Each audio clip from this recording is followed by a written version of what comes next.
Yeah. Love. To Allah we belong. To Allah we return. Know the struggle is real. Either you starve or you gon' earn. Every soul gon' taste death. Until that day, I'ma still be riding through in that spaceship, yelling, don't quit your day. Shots ring out. People shout. Shots ring out. People shout. How rich Shots am ring I? out. I still can hear the air shots from the trailer hitch on that semi. That's RT on that Glico, 33 in that Gen 5. My little niggas wiggin' and turn the beat to a rib rap. The shots rang out, heading in my direction. Baptized my hub, bringing a whole 50 guap out. We pop out at your party, free Karoo, Dooley and Shark.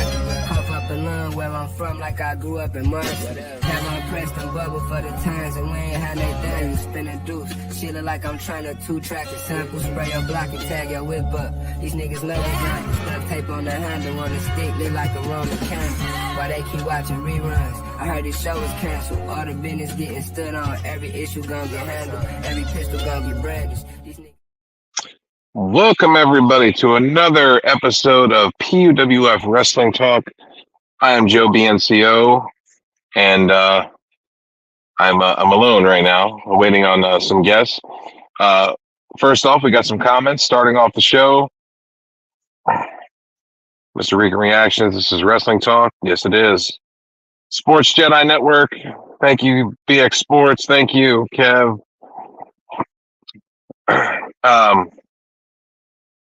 Let's go ahead and talk a little bit about wrestling. So the Vince McMahon thing is starting to heat up a little bit. The lawyers for Janelle Grant have opened up a class action lawsuit sort of thing to where they're having other, hey, Misfit Nation, what's going on, man? If you haven't checked it out, check out Misfit Nation. Krishan the Dawn is the man. Definitely check out that his show, his podcast on YouTube. The Janelle Grant thing is definitely starting to heat up a little bit. They're starting like a class action lawsuit, asking other women to step forward, and they're building a strong case. And supposedly they've got a lot of females stepping forward onto this whole thing. This thing is going to get worse before it gets better, and I don't think it's ever going to get better. There is a train wreck coming for Vince. It's going to be really, really bad for that poor guy. So yeah, that's going on in the world of the Vince McMahon story. Let's go ahead and talk about some other things that are going on in wrestling. AEW has a pay-per-view next week. I believe it's March the 3rd. It is Revolution. And it is Sting's last match. His final match. It's going to be memorable. It's going to be Sting and Darby Allin defending the AEW Tag Team Championships versus the Young Bucks, Nicholas and Matthew Jackson, which have been on a fantastic heel run, doing some excellent heel work. Beating up Sting and Darby, getting their white suits all bloody and beating up Sting's sons in front of him. And wrestling in those bloody suits for weeks. It's been a very entertaining thing. And I think they've been doing some of their best heel work that I've seen them do in a very, very long time. So definitely check out that. News coming out of AEW. The news coming out of AEW is the main event triple threat match that was supposed to happen between Hangman Adam Page, Samoa Joe, and Swerve Strickland. Apparently, Adam Page received an ankle injury, but it is kayfabe. It's not real. They're playing off an ankle injury because Hangman has something going on personally and needs to be out of the match. So we may be seeing a one-on-one with Swerve Strickland and Samoa Joe for the World Championship at Revolution. Only time will tell. They haven't announced it yet, but that's what's coming down through the network. Let's see. What else we got going on? World Wrestling. Anything else interesting? Charlotte Flair is making record time on her recovery and is slated to be back faster than expected. So that's also good news. Doctors are saying that she is recovering faster than anyone that they've had in their facility, and they're very impressed. She is one of the top 3 athletes that they've ever worked on in their facility. So shout out to Charlotte. Great job. Stay strong. Come back. We definitely need some Charlotte Flair in the women's division.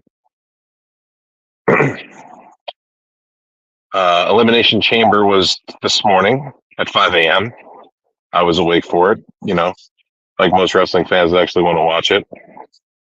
The pay-per-view. I mean, we're going to talk about it, but it was very, very predictable. It was a very predictable pay-per-view, typical WWE pay-per-view, or PLE, whatever you'd like to call it. Let's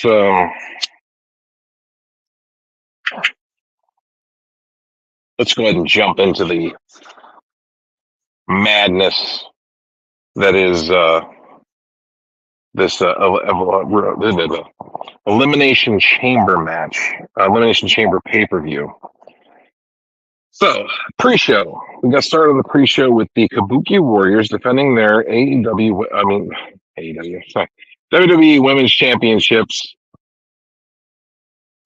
versus Candice LeRae and Indy Hartwell. And most people know Indy Hartwell is from out there in Perth, Australia. The Kabuki Warriors were successful in defending their WWE Women's Tag Team Championships. They defended them successfully. Let's go ahead and get to that match. Give me some highlights here. Bleacher Report gives the match a B- grade. Yeah, I mean, I'd give it a B or a B-. It was a decent match. All 4 women did a good job. They definitely had a strong showing against the Kabuki Warriors, but in the end, we kind of knew the Kabuki Warriors were going to retain going into WrestleMania time. Let's see. Notable moments were Candice LeRae springboard moonsault.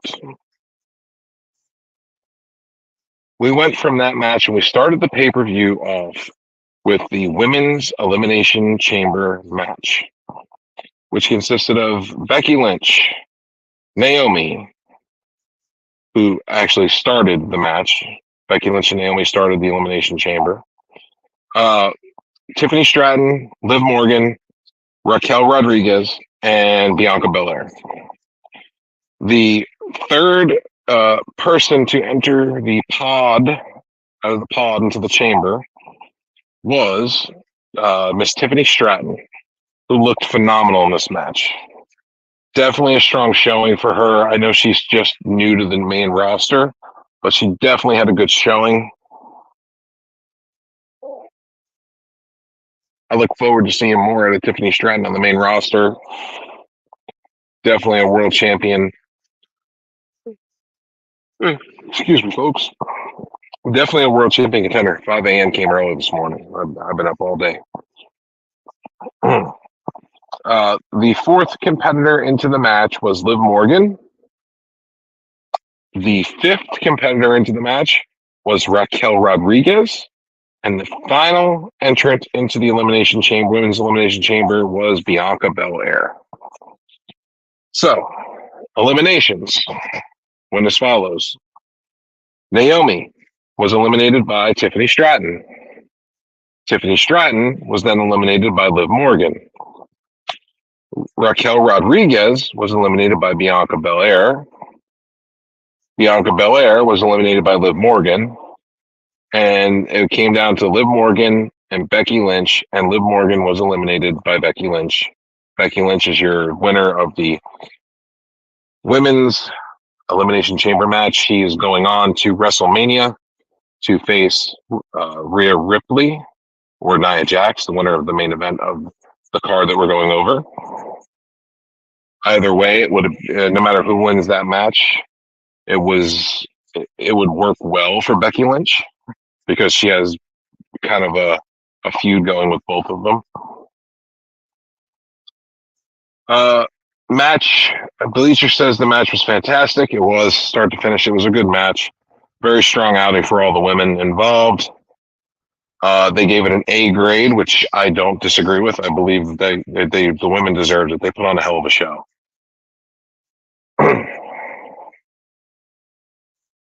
Let's see.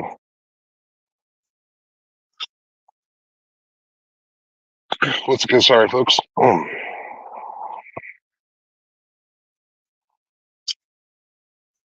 And we'll go to the next match. We had the Judgment Day versus the New Catch Republic for the WWE Unified Tag Team Champions.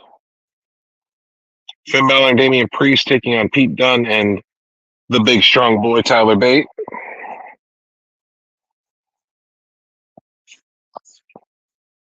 And we had a pretty good showing from both teams.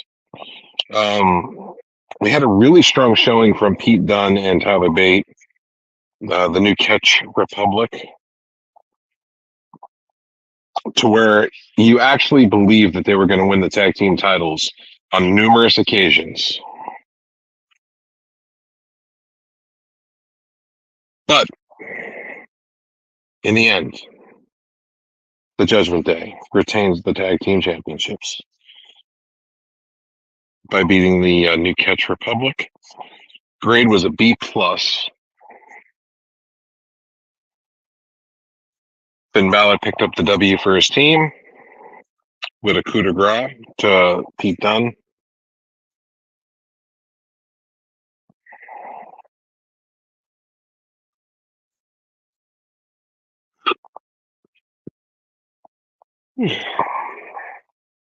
Next match, we had the men's Elimination Chamber match, which included Drew McIntyre and LA Knight, who were the first two to start off this chamber, followed by Kevin Owens, Bobby Lashley, Randy Orton, and Logan Paul. Owens came in third, Lashley fourth, fifth was Orton, and the last pod was Logan Paul. The eliminations of the competitors were as follows. Drew McIntyre eliminated Bobby Lashley. Drew McIntyre eliminated LA Knight. Randy Orton eliminated Kevin Owens. Randy Orton eliminated Logan Paul. And Drew McIntyre eliminated Randy Orton. Drew McIntyre is your winner of the men's Elimination Chamber match 2024 and is going on to WrestleMania to face Seth Rollins for the World Heavyweight Championship. Grade got an A-. It was a good match.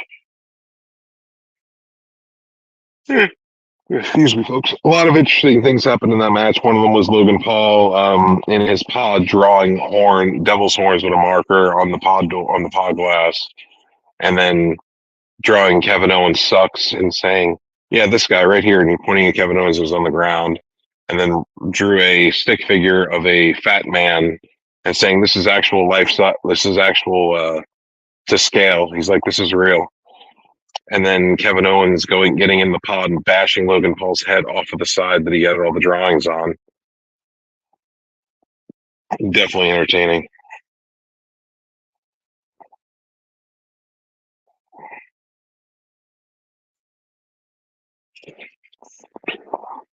I was rooting for Randy Orton to win. I really wanted to see Orton and Seth. That would have been a really good match. In the long run, though, they were pushing for Drew because Drew has a lot of heel heat right now, so why not? CM Punk.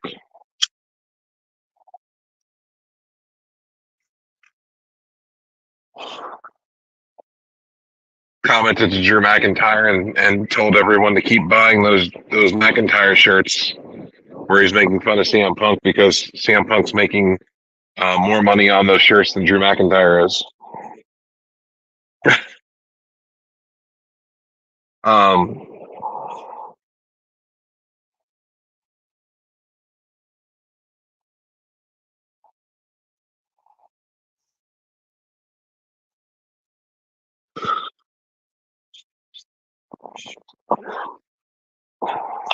Notable moments. Kevin Owens headbutting the pod to intimidate Logan Paul was funny. LA Knight had pyro for his entrance, but the camera didn't see it. Lashley put Paul and Owens through different pod doors with spears. Both spots definitely hurt everyone involved a bit.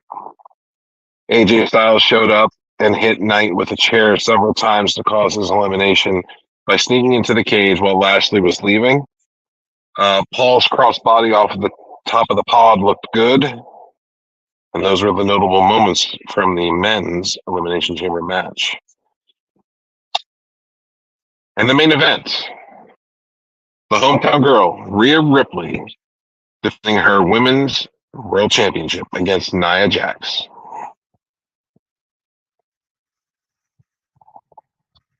Everyone had thoughts about this match, and I mean, the main event, it was the main event, so it had to have happened. But in the end,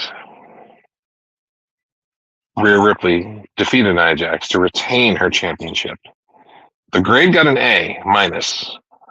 So all in all, a really good card. 1B out of the entire card, the rest were all A's. The pop for notable moments where the pop for Rhea Ripley's entrance was great. There was a moment when it looked like one of Ripley's piercings may have been ripped out by accident. The way Jax's head hit the turnbuckle when Ripley dropped her onto it looked a bit rough. Jax putting the Australian through the announce table was a bit anticlimactic. And Ripley's superplex looked really good on Nia Jax. So, I mean, notable moments. I mean, it was a good card. I mean, it was a strong card. It was in pretty much an overall A.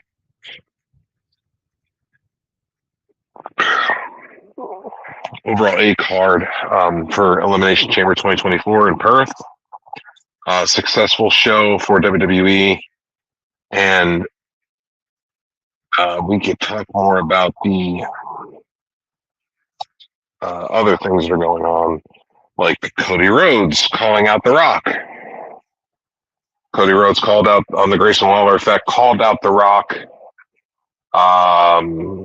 Seth Rollins had a little making fun of Roman Reigns with the finger and stuff, poking a little fun at the bear. And then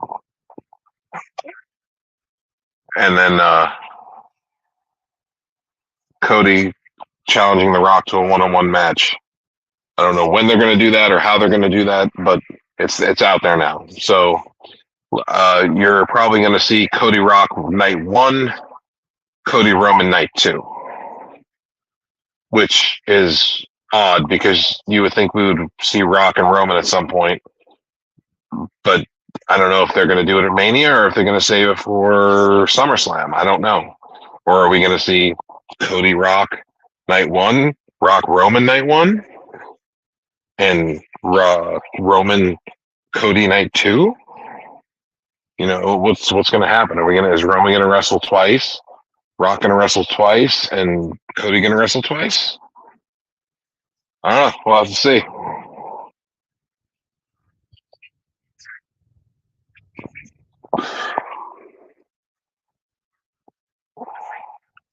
Let's talk more about.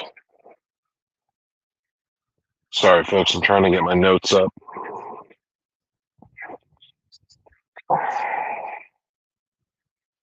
Let's talk about AEW.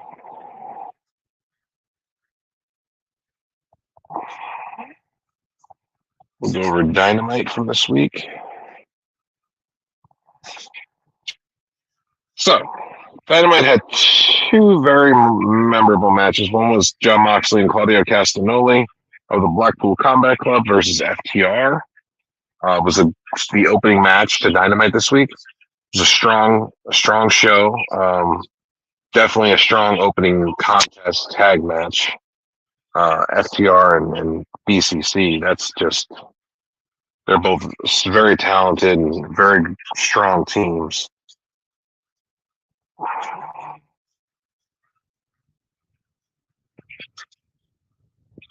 Both teams beat the shit out of each other.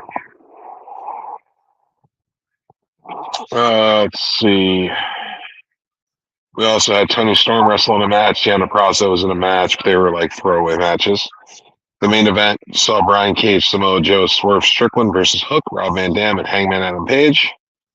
Hangman Adam Page, we'll talk more about that in a minute. Let's go to the opening match for the tag titles, or not tag titles, tag match with BCC and FTR.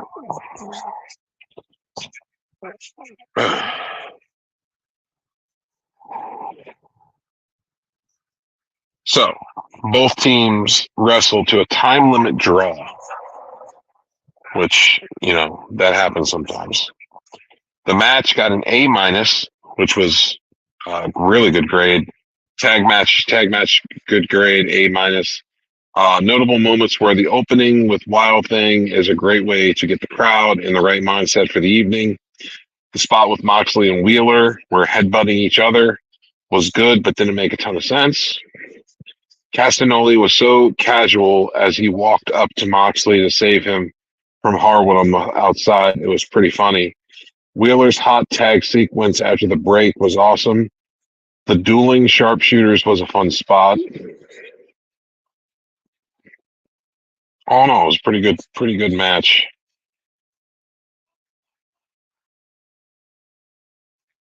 But again, time limit draw. Mike Bennett took on Orange Cassidy for the AEW International title, which in the end, obviously, Orange Cassidy defeated Mike Bennett. Gray got a B minus. Notable moments: Orange Cassidy being more aggressive has been so good for his character progression. Whatever, he's fucking Pockets. Pockets. Look, I'm fucking Pockets. I'm gonna win titles. Oh, I'm gonna be this guy. Fuck Pockets. That's right. I said it. Fuck Pockets. Ain't no one defending Pockets tonight. The suicide dive from Pockets was filmed well. AEW used a good angle, so it was a surprise to viewers at home. And those are the little moments. And then we go into Ruby Soho and Angela Parker were shown leaving for their date.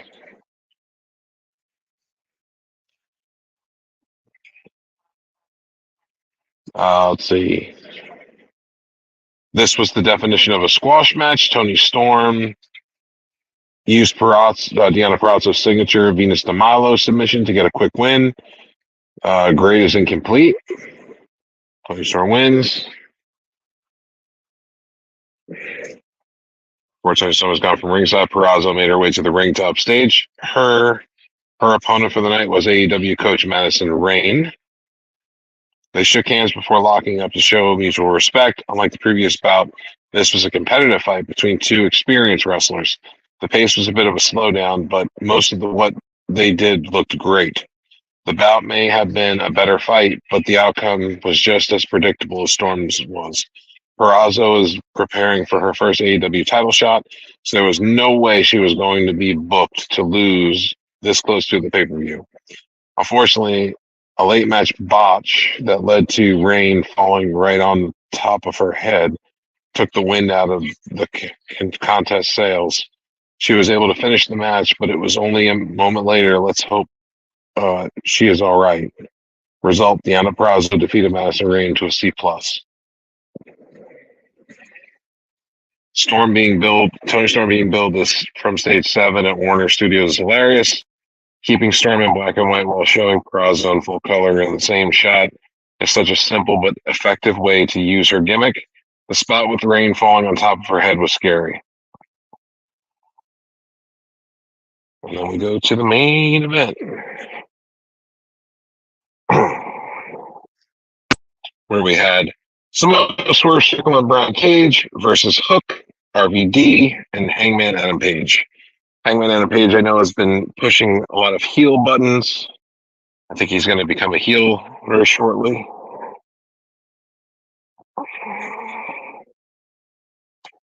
The match got a B plus rating. Samoa Joe, Swerve Strickland, and Brian Cage defeated Hook, RVD, and Adam Page. Notable moments. Wardlow came to the ring and gave a long rant about not getting the opportunities he deserved before this match. This was a big thing. Wardlow, we'll get back to the Wardlow thing in a second. It's been great to see Brian Cage getting more matches on AEW TV. He's a talented performer with some unique qualities for a powerhouse. RVD has so many signature moves that he can fill a few minutes of a match just with those. Wardlow. All right, let's talk about Wardlow now that I've read the notable moments. Wardlow had some comments when he came out, and he said that he's tired of being avoided. He's beaten the so-called best in the world, obviously poking at CM Punk. He said that he destroyed the so-called best in the world so bad that his body's still falling apart. He also commented and said, and he's like, and then the other guy that's better than you, and you know it, yeah, I beat that guy too and destroyed him. And those were both, and he was like, those were both AEW champions. He's like, and then we go on to Samoa Joe. And he called him the most dangerous man in wrestling or something. And he said, and we know what happened the last time me and the most dangerous man in wrestling got in the ring. Yep. I was standing tall again and destroyed him. Which, if you go back in history, he has a point. He really did. The last 3 world champions he's destroyed and beat them all. So do we deny this, or are we going to look to give him a world title shot? Because he deserves one.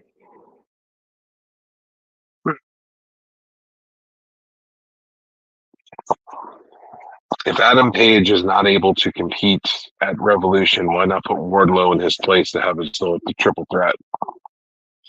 I think that would make great sense. And hang on, folks.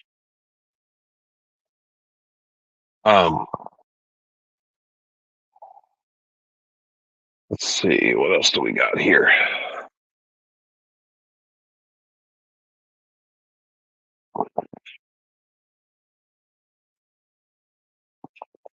Let's see here. Let's see. So the total show got a C plus. It's not terrible.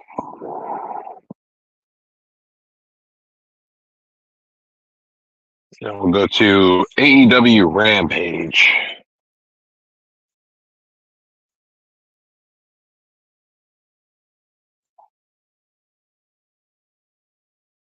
Here we go.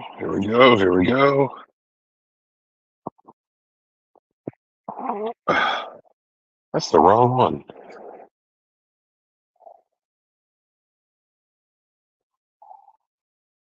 There we go. Okay, AEW Rampage from Friday night. We had Anna Jay versus Mariah May. The Young Bucks versus the Cappuccino Jones and Johnny Lyons. Roderick Strong versus Jake Hager. Private Party and Matt Sydal versus Brian Keith, Commander, and Penta El Cerro Miedo versus Action Andretti and Top Flight. It was a trios 3-way, which was a very interesting match. So it started off, we had match number 1, Penta El Cerro Miedo, Commander, Brian Keith versus Private Party, Matt Sydal, and Top Flight, and Action Andretti. Very, very high-flying match. Lots of high spots. Lots of apron moves. There was a lot going on in this match. But in the end, we had our winners, Penta El Cerro Miedo, Commander, and Brian Keith. The rating got 3 stars, exactly the car crash spirit you thought it would be. Nice to see Penta get the win. Get the win though, finally. Renee was there with Soraya and Harley Cameron. Soraya doesn't give a shit about Ruby, and Zodiac Zach Knight is now all elite, which is Soraya's brother. Soraya wanted to set him up with Ruby, but now she lost her chance. Things are going to get spicy around here, she says. Young Bucks versus Johnny Lyons and Cappuccino Jones, which was a squash match, very much a squash. Young Bucks were the winners. Rating got an NR, not rated.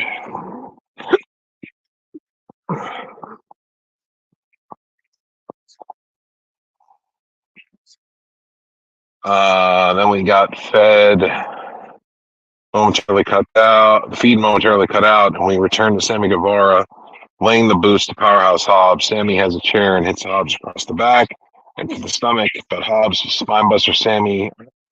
Another spinebuster, world's strongest slam versus Don, as Don Callis' family stands tall. Sky Blue is pacing in the back, and she's not happy. Julia Hart shows up and tries to talk her off the ledge, but Blue wants something to grow, someone to grow some balls and step up to fight her. Match number 3, we had Anna Jay versus Mariah May, which was an okay match. Mariah May was the winner. She defeated Anna Jay. Got a 2-star rating.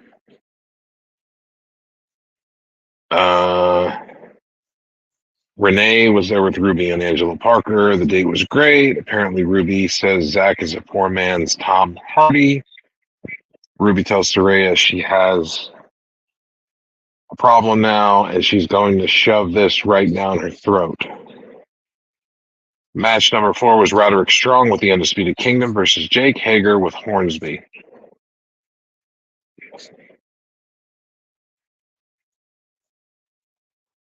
Match wasn't too bad. Dr. Hager, Cassie hit Hager with a doctor bomb. In response, ankle lock, tavern roll Cassidy. Roderick Strong was the winner, rating at 2.5 stars. Fine match. People are questioning the validity of the match to a TV audience.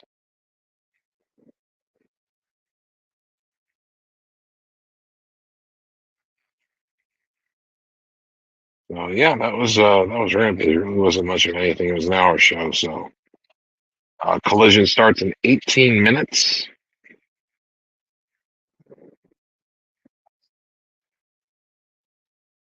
Let's see, TNA.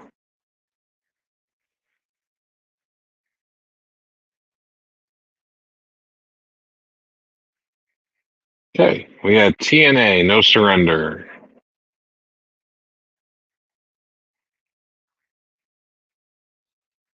Which took place on February 23rd, 2024, which is yesterday. Let's see.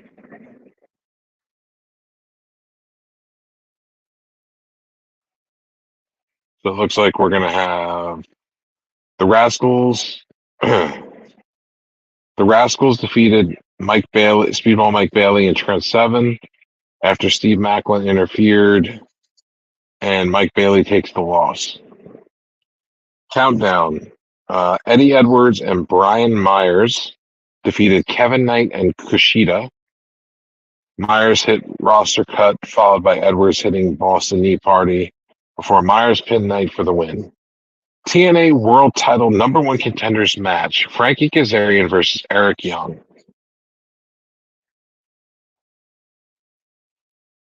Frankie Kazarian demanded that he be introduced as the King of TNA.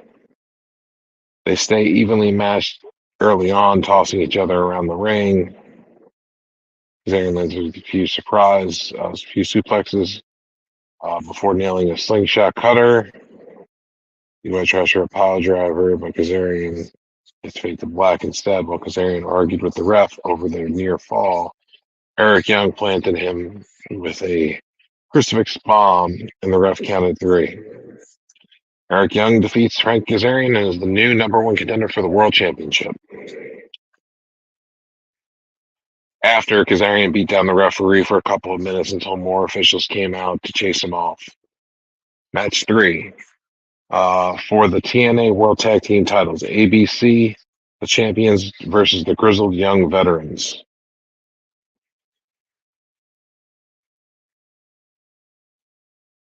ABC are your champions, still retaining their titles. PCO versus Khan. Khan meets PCO on the ramp, start the bout. PCO takes him to the ring, throws him corner to corner. PCO goes through the dive. Khan strikes him down, choke slam. PCO wins the match by DQ. That kind of sucks. Knockouts World Tag Team Championship. We had Decay versus MK Ultra. Masha and Havoc duke it out. Masha and Havoc duke it out as Rosemary and Kelly also spill outside, back inside. Havoc hits a backbreaker and tags out. Masha ends up stomping on Rosemary. While the ref is distracted, Kelly gets the tag. Masha slams her on Rosemary. Quick tags from MK Ultra. Oh no. MK Ultra are your new knockout World Tag Team Champions. Decay lost the belts.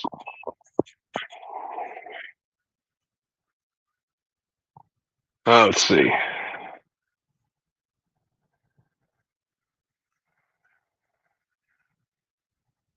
Josh Alexander versus Simon Gotch. And this match, Josh Alexander won. Kind of figured.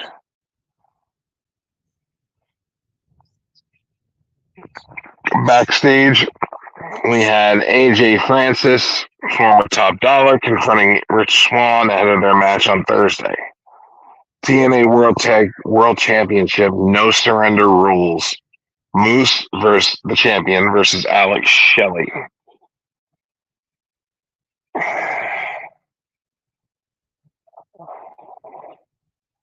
The winner and still champion is Moose.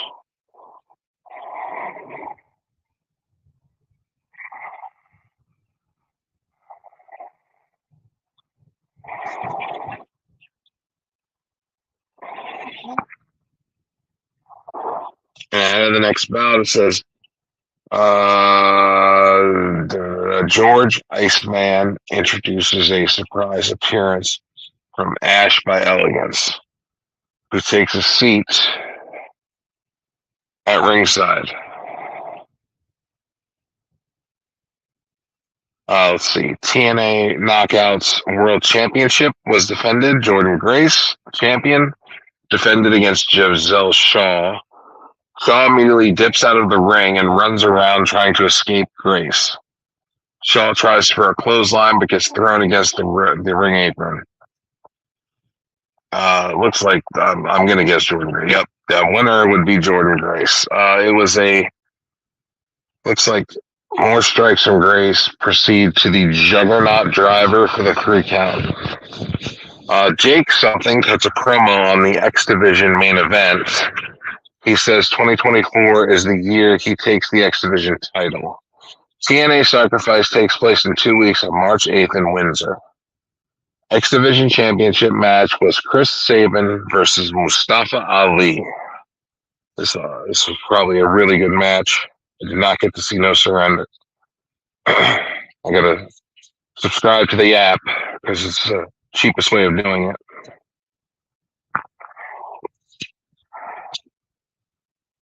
And the winner of the match and new X Division champion, Mustafa Ali. Wow. Ali celebrates to close the show.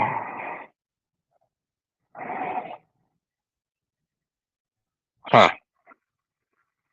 interesting way to close the show.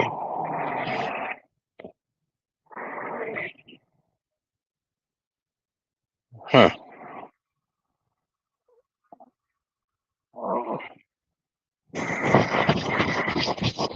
So, that was the No Surrender pay-per-view.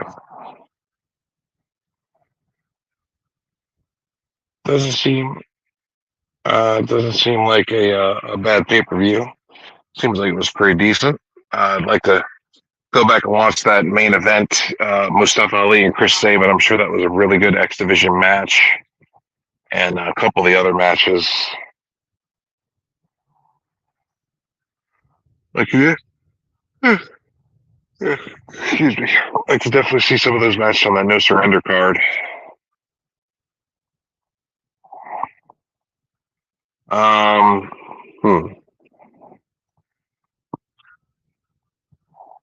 Yeah, that's most of wrestling right there. I've pretty much covered TNA, AEW, Elimination Chamber pay-per-view. Talked about the Vince allegations and what's going on with that. Injuries. There's a lot of damn injuries.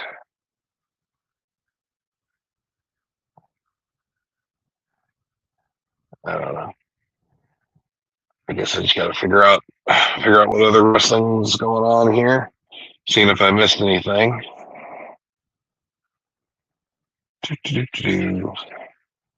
See ya.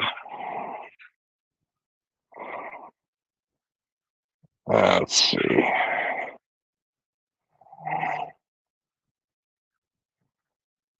Let's see what else I have in my. See what else I got in the rumor roundup.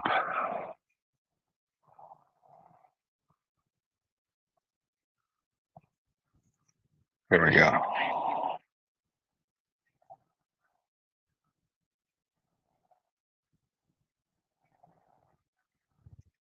Let's see. Collision tonight is supposed to have Bryan Danielson versus Akiyama.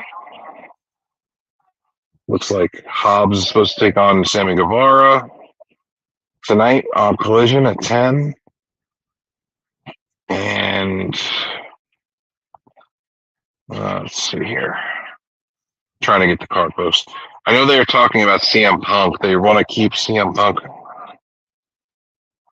They want to continue using CM Punk for microphone work. So they're probably going to have him on a commentary or announcing or special guest host of WrestleMania or something to keep him working.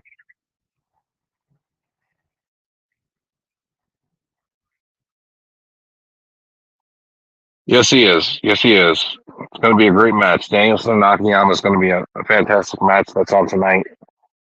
I'm looking forward. That's one of the matches I'm very much looking forward to. Who do I think will headline WrestleMania? Night 1 or night 2? It's a big difference. Night 1, if they're smart, which when the hell is WWE smart? If they're smart, I would do Rock Roman night 1 main event, Cody Roman night 2 main event, night 1 I would do Rock Roman. And if they're not going to do Rock Roman night 1, then what the hell do if they're not doing that? I mean, they could do Seth and Drew as the main event, but I just don't see that as the main event marquee match. I think that main event marquee matches need to be main event marquee matches.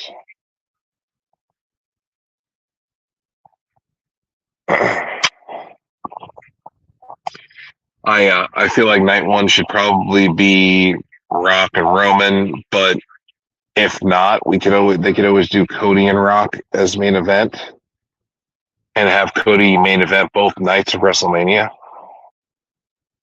Or if they want to do it for Roman, they could have Roman main event both nights of WrestleMania. Have a main event against The Rock on night one, and the main event against Cody on night two. I think that would work too. And it'll give him another record or milestone or whatever you want to call it. So, looks like we might have a guest. Oh, we do have a guest.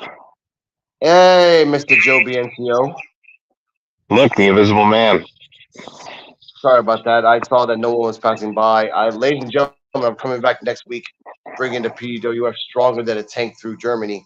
But today, I thought, did you by yourself? I just jump in. Ladies and gentlemen, the disclaimer, I am drunk like a skunk. I've been drinking 1925s because they're on sale where I live. So I've been just getting drunk. So pardon whatever I say. This does not include or the trust of Joe BNCO, yada, yada, yada. Disclaimer, disclaimer. So, Mr. Joe BNCO, I was going to ask you, what are your thoughts on Punk commentating? Because obviously he's hurt again. Surprise. I like the fact that they're going to use him for commentating because he does a good job. Of course. He's good on the microphone. He's got experience doing it on news shows and UFC and wrestling. I mean, he's got a vast audience when it comes to commentating on different things, and he does a good job keeping the audience involved. Of course. Of course. Now, did you already talk about the card of Elimination Chamber? Yes. I ran through the Elimination Chamber card. I ran through AEW Rampage and Dynamite. I ran through TNA No Surrender pay-per-view. Jeez. Okay, you went through the whole shebang bang. Okay. I'm on a roll. Off, I know you're on a roll. First off, I want to give a shout out to Dennis Shea, aka D-Walk. I want to give a second to give him shout outs. Wednesdays at 9:30 or 10:30, depending on when he is ready to go. Welcome to NXT Time with D-Walk.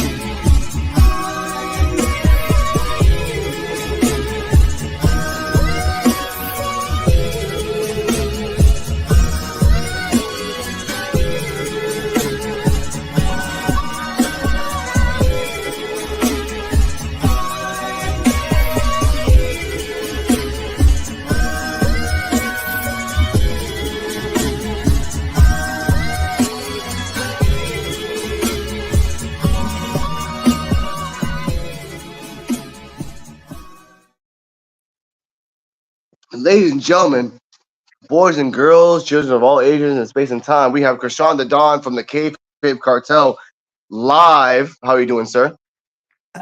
Hello, everybody. I am here representing the most dangerous podcast in sports entertainment. Also, America's most dangerous podcast. That would be Misfit Nation podcast. Thank you. Hello, guys. How are you guys? Hey, doing good. How are you? I'm good. I'm good. Happy New Year. I haven't talked to you guys all year, I don't think. No, that's kind of the thing that you've been doing. You've been going hard on the Misfit Nation podcast on YouTube, Rumble, Spotify, and everywhere else you can find them. Absolutely. Trying to keep up with you guys. You got. Yeah, we got to spread our wings. We got to hit the OnlyFans next. Oh, ooh. Hey. OnlyFans podcast. Joe BNC OnlyFans, huh? Yeah. Exactly. Might as well. The Rock's got the John Cena's got one. John Cena has an OnlyFans? Right. Yeah. John Cena's got an OnlyFans promoting his new show. Mm-hmm. That is insane. Yeah. Am I loud or am I too loud or too low? Am I good? No, you're perfect. You're perfect. You are perfect. Oh, sir. Thank you. I know I am. I'll kiss my ass. Anyway, Joe BNCO, you got the mic. Have fun. Visible Man out. What's going on, man? How are you? I'm good. Why does Alex always leave when I get here? That's what I Whenever like. anyone comes in, he leaves. Oh, okay. He was just sitting in for a second. Yeah, he just popped in for a second. I haven't talked to Alex. That was the first time I've actually spoke to Alex in weeks. He's been on hiatus. Ah, I see. Yeah, So man, how's things? I'm good, bro. I'm just just living life, working, making content, living the American dream. You know what I mean? Oh yeah, How about yourself? How you doing? working like a government mule, like crazy, working crazy hours, working. What was it last week? Last week, I know. One of the days I worked almost 20 hours. Wow. Jeez. Yeah. And wait, in one day? Yes. Holy Christ on a stick. Oh man. And you're here Working, and man. and this is what people need to understand. I know this is like a boring conversation to people, but Joe BNCO is doing that and then making content for you people. Give it Yep. up. Give it up. I take it 2 hours. Sometimes I take it to like the Thursday night. Was it Thursday night? We did NXT time with D-Walk, and we were a little late starting NXT time with D-Walk. I didn't know he was unable to get on. I thought Invisible Man was getting on, but there was a miscommunication, and I actually got on at like 11 or 12 o'clock at night with Mr. D-Walk. We did the podcast like 11 or 12 at night. Nice. And That's went to sleep. dedication, man. Dedication. Yeah. Got 2-3 hours sleep, got up, went to work again. Yeah. Well, let's well, sorry, let me let you control the show. I get You got it, man. Wrestling. What in the host you been mode. watching? You've been watching? I haven't been watching as much as I should, being a wrestling host, podcast host, but I did catch Elimination Chamber. I watched it like literally just before. I was gonna get on with you earlier. Well, try to get on with you earlier, but I was finishing the show. So I was up at 5 a.m. yeah, I heard you were watching. You weirdo. Up at you, 5 o'clock in the morning after what? I was gonna say, what are you, a wrestling fan or something? I don't know. I feel like I'm a mark half the time. I don't know. Not to take a jab at the other guys that used to do that show. But yeah, I got up this morning. I was like, well, let me check this pay-per-view out, because if I don't see it now, I'm gonna have to really wait, because they don't let you watch it like right away like they used to. Right. So I got up and watched it, and I was like, okay, the show's not too bad. It's okay. Someone looks like somebody's here. Oh my God. Oh, we gotta. What's up, boys? We got Eric the Joker, Hello, Eric the Joker. Hey, a member of the Off the Top Rope podcast crew, here damn right, visiting. Wrestling Asylum, boys. It was good to see you. Shout out to Alex for the invite. I had to come say hey. So, what's the topic of discussion, fellas? Or as Cody Rhodes would say, what do you guys want to talk about? What did Cody want to talk about at Elimination Chamber? Well, from what I understand, he wanted to talk about the bitch slap The Rock gave him and called them out. I think this is going to be an interesting dynamic going into Mania. The way I would have booked it, given with The Rock now being in the scenario, is night one. It's Rock and Cody, but there's a catch. Rock wins. He goes on to night two to battle Roman for the belt. But if Cody wins, Cody still keeps his title shot, but guess what? Because The Rock is now considered the high chief, Rock has no alternative but to ban Heyman, Solo, all outside interference of the bloodline, including himself. No involvement. It's Cody and Roman one-on-one. And the moment anyone gets involved, Roman loses the belt. I'm going to see one-on-one. I could see that happening.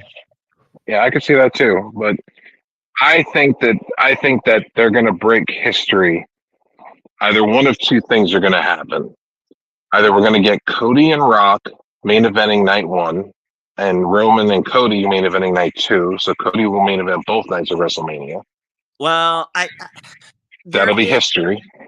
Yeah, he'll be the first to ever do that, right? Yeah, Yes. but at the same time, you have a catch-22 situation here.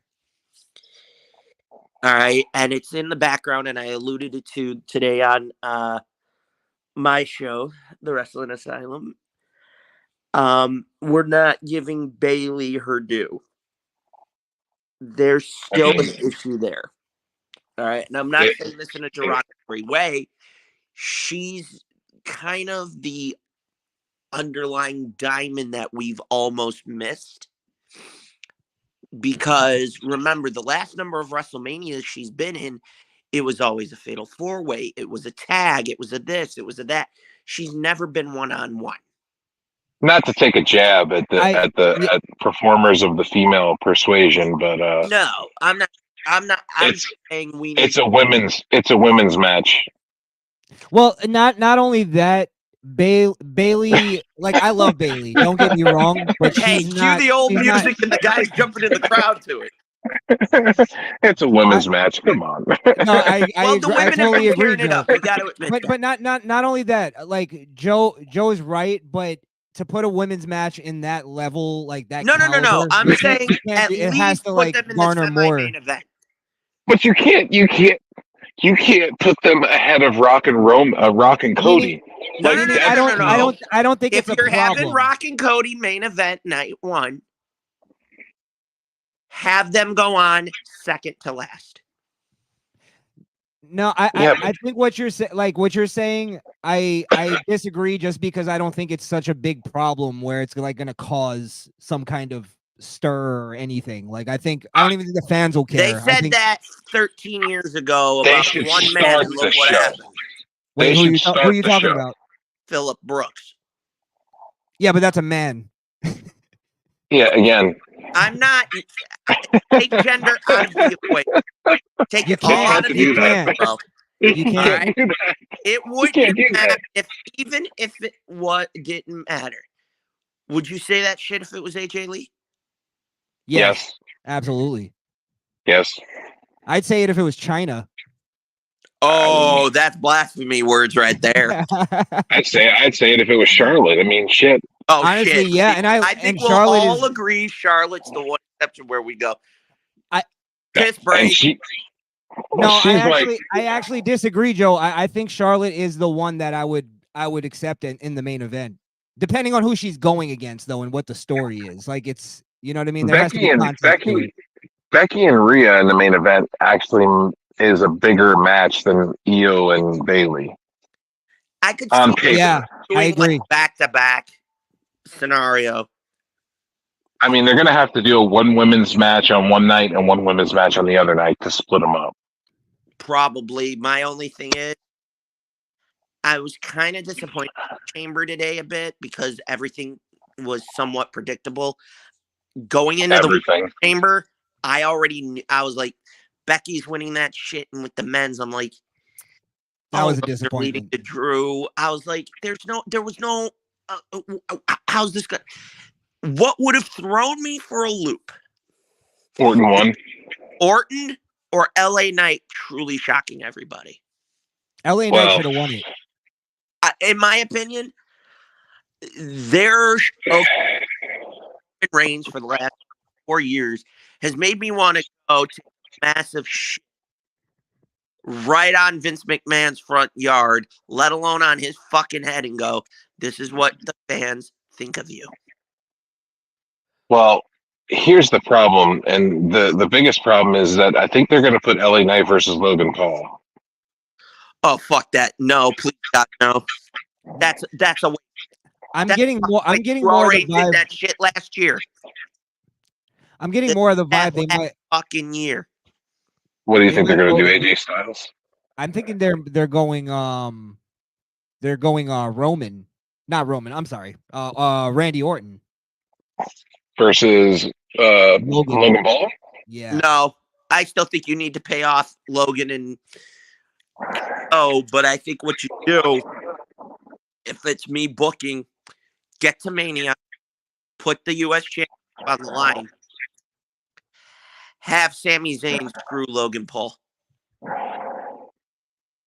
Have I mean, Sammy. that would. Have Sami in the U.S. Championship. Wait, I against don't who know. though? I don't Have know though. Kevin Owens win with Sami Zayn Oh, belt. okay. Because don't know. what'll happen is you can start something fresh where Sammy's like, okay, you got your moment. Hey, tomorrow night, you feel like having another one, and it's you and me in an impromptu match. There you go. You don't see it coming. I feel like Logan Paul. He's And trying. I'm not knocking the guy because he's very athletic. Mm-hmm. He has overperformed in every scenario that they've put him in. And over He's done delivered. he's done excellent. I mean, for being a guy that's just kind of stepped into this, he's doing an excellent job. Like him or hate him, he's done an excellent job. Well, I'm going to tell you right now, Monday Night Raw, side note, I did not expect the call out I saw on Raw. Which one? Let's put it this way. Get that Irish bastard on an episode of Monday Night Raw, the ratings will go through the fucking roof. You Talking will about Sheamus? McGregor to walk to the ring. Oh, Conor McGregor. You're talking about that guy. Yeah, if the guy that called him out gets his answer from McGregor on an episode of Raw, the whole world wouldn't know what to do. Or they book it for WrestleMania. That's where it would have to go. I think that's where you go to have him answer the challenge. They could have the match on WrestleMania. They could make an octagon and have the match on WrestleMania. They won't do it. Dana White separate. He doesn't mind the traditional crossover. I think what you could do to keep the two entities, separate to an extent, but promote in this way is let's get to WrestleMania. Our buddy there is calling out McGregor again. And nothing happens. All of a sudden, McGregor's UFC music starts playing, and you're like, oh, okay, they're fucking with us. Out of nowhere in the audience, he jumps, hits the ring, and there is a full fucking no touch. It's a full fucking stare down. Dana White has had to rush the ring to make sure that these two don't try to kill each other before he can figure out when he's going to book the match, book the fight. But it's a full-blown promo stare down at WrestleMania, and you're sitting there going, that casual fan that's a UFC fan is then going to turn around and go, okay, I need to see what's going to happen the rest of the weekend and find out what happens on Raw. See, and another thing that a lot of people are talking about, and I haven't spoke about on this show yet, but tonight, which is The Rock and Stone Cold has been talked about. Well, to do what? No, wrestle. Because Ah. Yeah, I know. It's After funny. last year, leave it where it is. Hang on. Joe, you brought that up, and it's funny that you did. Because I did some digging, and I had heard the same thing. Well, if we're going to... This is how I would have booked it. Stay with how Cody was. I would have done it where Cody comes out tonight and goes, Rock, you weren't the only motherfucker that I was seeking counsel from. You see, you can call me Cody, me and my fans crybabies and whatever, but this year's WrestleMania is in Philadelphia, and that you and for Roman, respectively. If I recall, for you, Roman, it's where you, Dwayne, had to go bail his ass out. And then he ended up just getting taken to Suplex City, bitch. That at me. My question is that... And then, hang on. And then the other half of it would have been, hey, Dwayne, it's funny. 25 years ago, you were the World Wrestling Federation world champion going into WrestleMania in Philadelphia. If I do, I'd rethink my situation because there is one phone call I have to make to one specific number. The man that whipped your ass 25 years ago in Philadelphia to become the new world champion. 3-16. Do you think that we're going to see Austin maybe have a run-in or be there maybe protecting Cody? I think what you could do, this is how I could see it playing out. So it goes one of two ways. The first way, without Austin. Roman somehow through all Rock loses.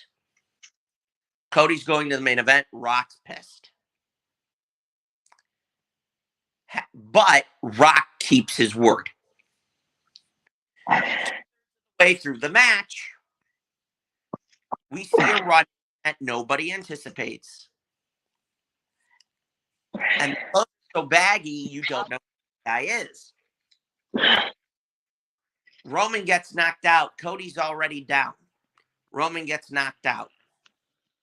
All of a sudden, you get the rock bottom and the people's elbow. Somebody throws Cody back in. The guy takes the hoodie off, and it's Rock. And he's standing there telling Cody, yo, finish him. 2 crossroads. 1, 2, 3. Cody gets his moment. Next night on Raw, Roman's throwing a pissy fit. Rock comes out and goes, Roman, did you really think that you're stupid? The Samoan elders contacted me to have to deal with you. And in order to do that, I had to talk to Grandma. I had to talk to Cody's mama, my mama, yo mama. I had to call yo daddies. Mario, he looks at Roman and goes, in Las Vegas, WrestleMania 41, I'd recommend you don't ever, for the next 12 months, claim to be a tribal chief. Because in Las Vegas, tribal combat. I'll see you there, cuz. You know, I have to disagree because I'm just not fully convinced that this is leading to a Rock. Well, it'll eventually lead to a Rock turning on Roman, but I don't think it's going there right away. I think they're gonna stretch that out for a lot longer. I think they're. I'll tell you. They're gonna do it at Mania, and I'll tell you why. Because I know somebody that knows someone on the inside, and they told me last year at WrestleMania, and this almost rings identically. Excuse me 1 second. I got to turn the camera off for a sec because I got to switch shirts real quick, but I'll still be here. Basically, what happened is this. Everybody remembers when the infamous night where Brock Lesnar broke the streak, right? Yep. Okay. Now, what people do not know was going into that night, Undertaker was still being booked to win the match. Day of, 3 hours before showtime, is when they changed the finish. Vince had went to Taker to change his mind. Last year at WrestleMania, it was already written that Cody was supposed to win. When the old fuck weaseled his way back in prior to the merger. It was during the main event itself where the finish got changed. The old man fucked Cody in the middle of the match. And it is said nobody would talk to Vince afterward. They were livid. Hunter was pissed. And all that was reported was Cody looked at the old man and went, I have a back door out of our deal, asshole, and walked away. Which makes sense. I don't know if I believe that, to be honest. Believe it or don't, I'm going to tell you, though I have sources in there, and I will tell you wholeheartedly, it would not surprise me that Vince would do that. Okay, when you have Undertaker confirming that they did not change the finish of the match till 3 hours before Mania 30 kicked off, if that Paul Heyman. point, this is the part that I don't believe is I don't believe that Cody would be that unprofessional about a finish of a match. I think he's more of a student of the game. No, where he has been pushed there once before. And he left and he started his own company. He's not the type of guy that'll sulk and bitch about something. I mean, I don't think he would even like disrespect Vince McMahon like that. That just sounds like that doesn't sound. Well, I can Cody. It doesn't sound like Cody to me. Go back to Mania 34. Remember when Roman lost to Brock? Yeah. Okay.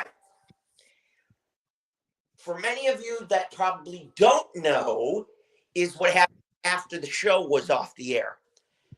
Brock threw the belt at Vince, and Vince went, hey, asshole. It was after that, Meltzer confirmed it, and 5 other sources confirmed it. Vince went to talk to Brock about that incident, and it was Brock that told Vince, I told you to let me drop it to him tonight, you fucking dickhead. And yeah, but you're giving us an example of a totally different character and a different personality. I totally believe Brock did that, and I saw the video. Brock would do that, but you can believe or not this.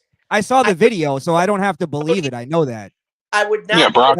That's not inside information, is what I'm saying. But what I'm saying to you is, the examples I'm giving are this. I would not put it past a talent that gets screwed during the middle of a match when you are under the impression that you are going over, that the match is changed while you're having it. It's one thing if you're getting injured and you're going through those where, okay, you break an arm, you break a leg, you fuck up your neck, whatever.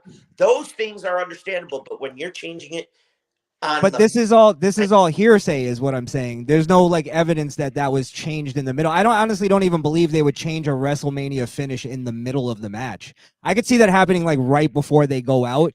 And what I'm saying is hearsay as well. So it's like we're just kind of I'm telling you what I've read, what I've heard, what was said.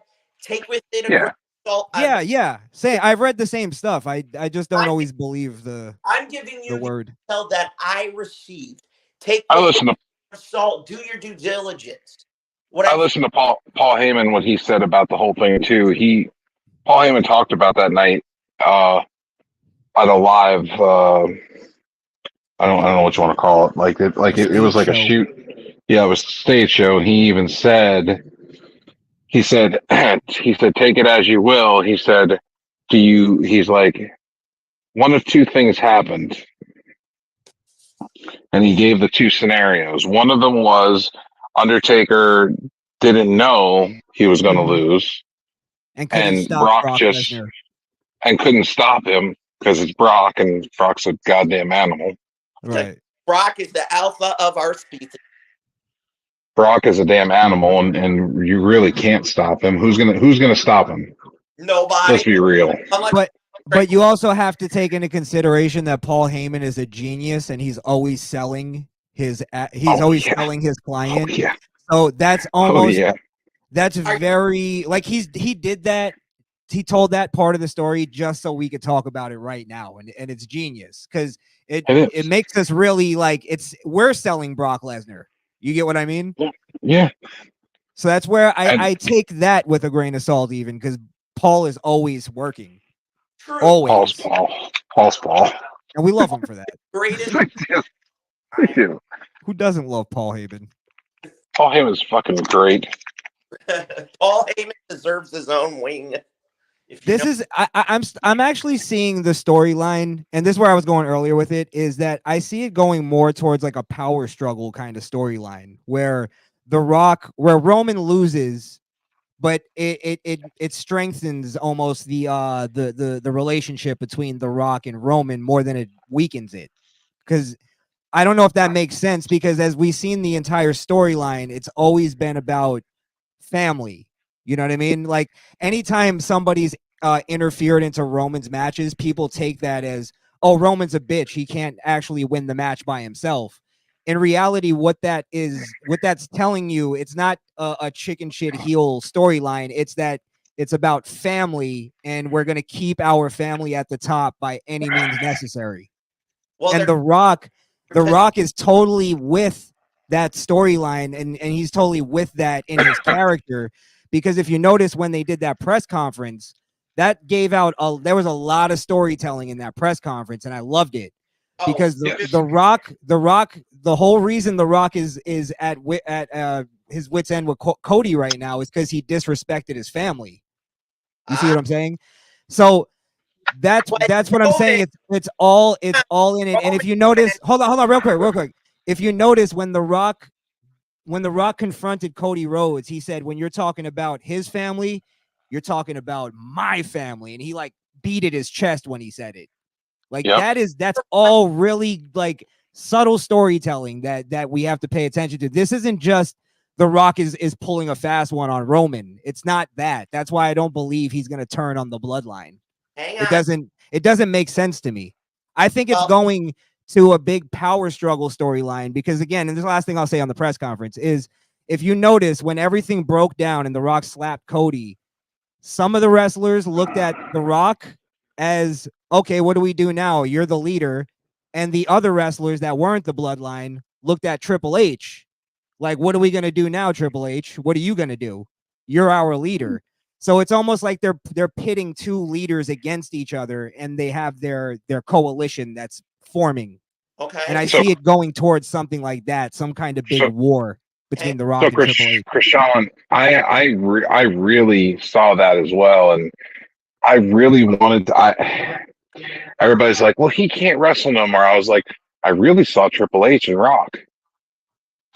Triple H. I really saw that happening. I could see Triple H playing like accepting that he's not a wrestler anymore, but playing an authority figure, and he's done it before, and he's done a very good job at it. So I get you that, yeah, it does almost feel like it has to go to Triple H and Rock, but not if they push it as this is us like pushing the future. This is the future. We're the old guys now. We sit back and call shots. We're the bosses. Well, hang on, because you brought up something interesting with the press conference. So let me with that for a minute. Go ahead. Yeah. So you say that Cody disrespected the bloodline. No, The Rock said that. Fair enough. Hang on. The Rock says. But 1 year earlier, Roman, in a promo with Cody, made one solitary promise. He would never disrespect Dusty ever. Mm-hmm. What did Roman do before? Okay, let me answer this question now. He disrespected Dusty, but that's why The Rock is a heel for jumping in and going against Cody. Exactly. Yeah.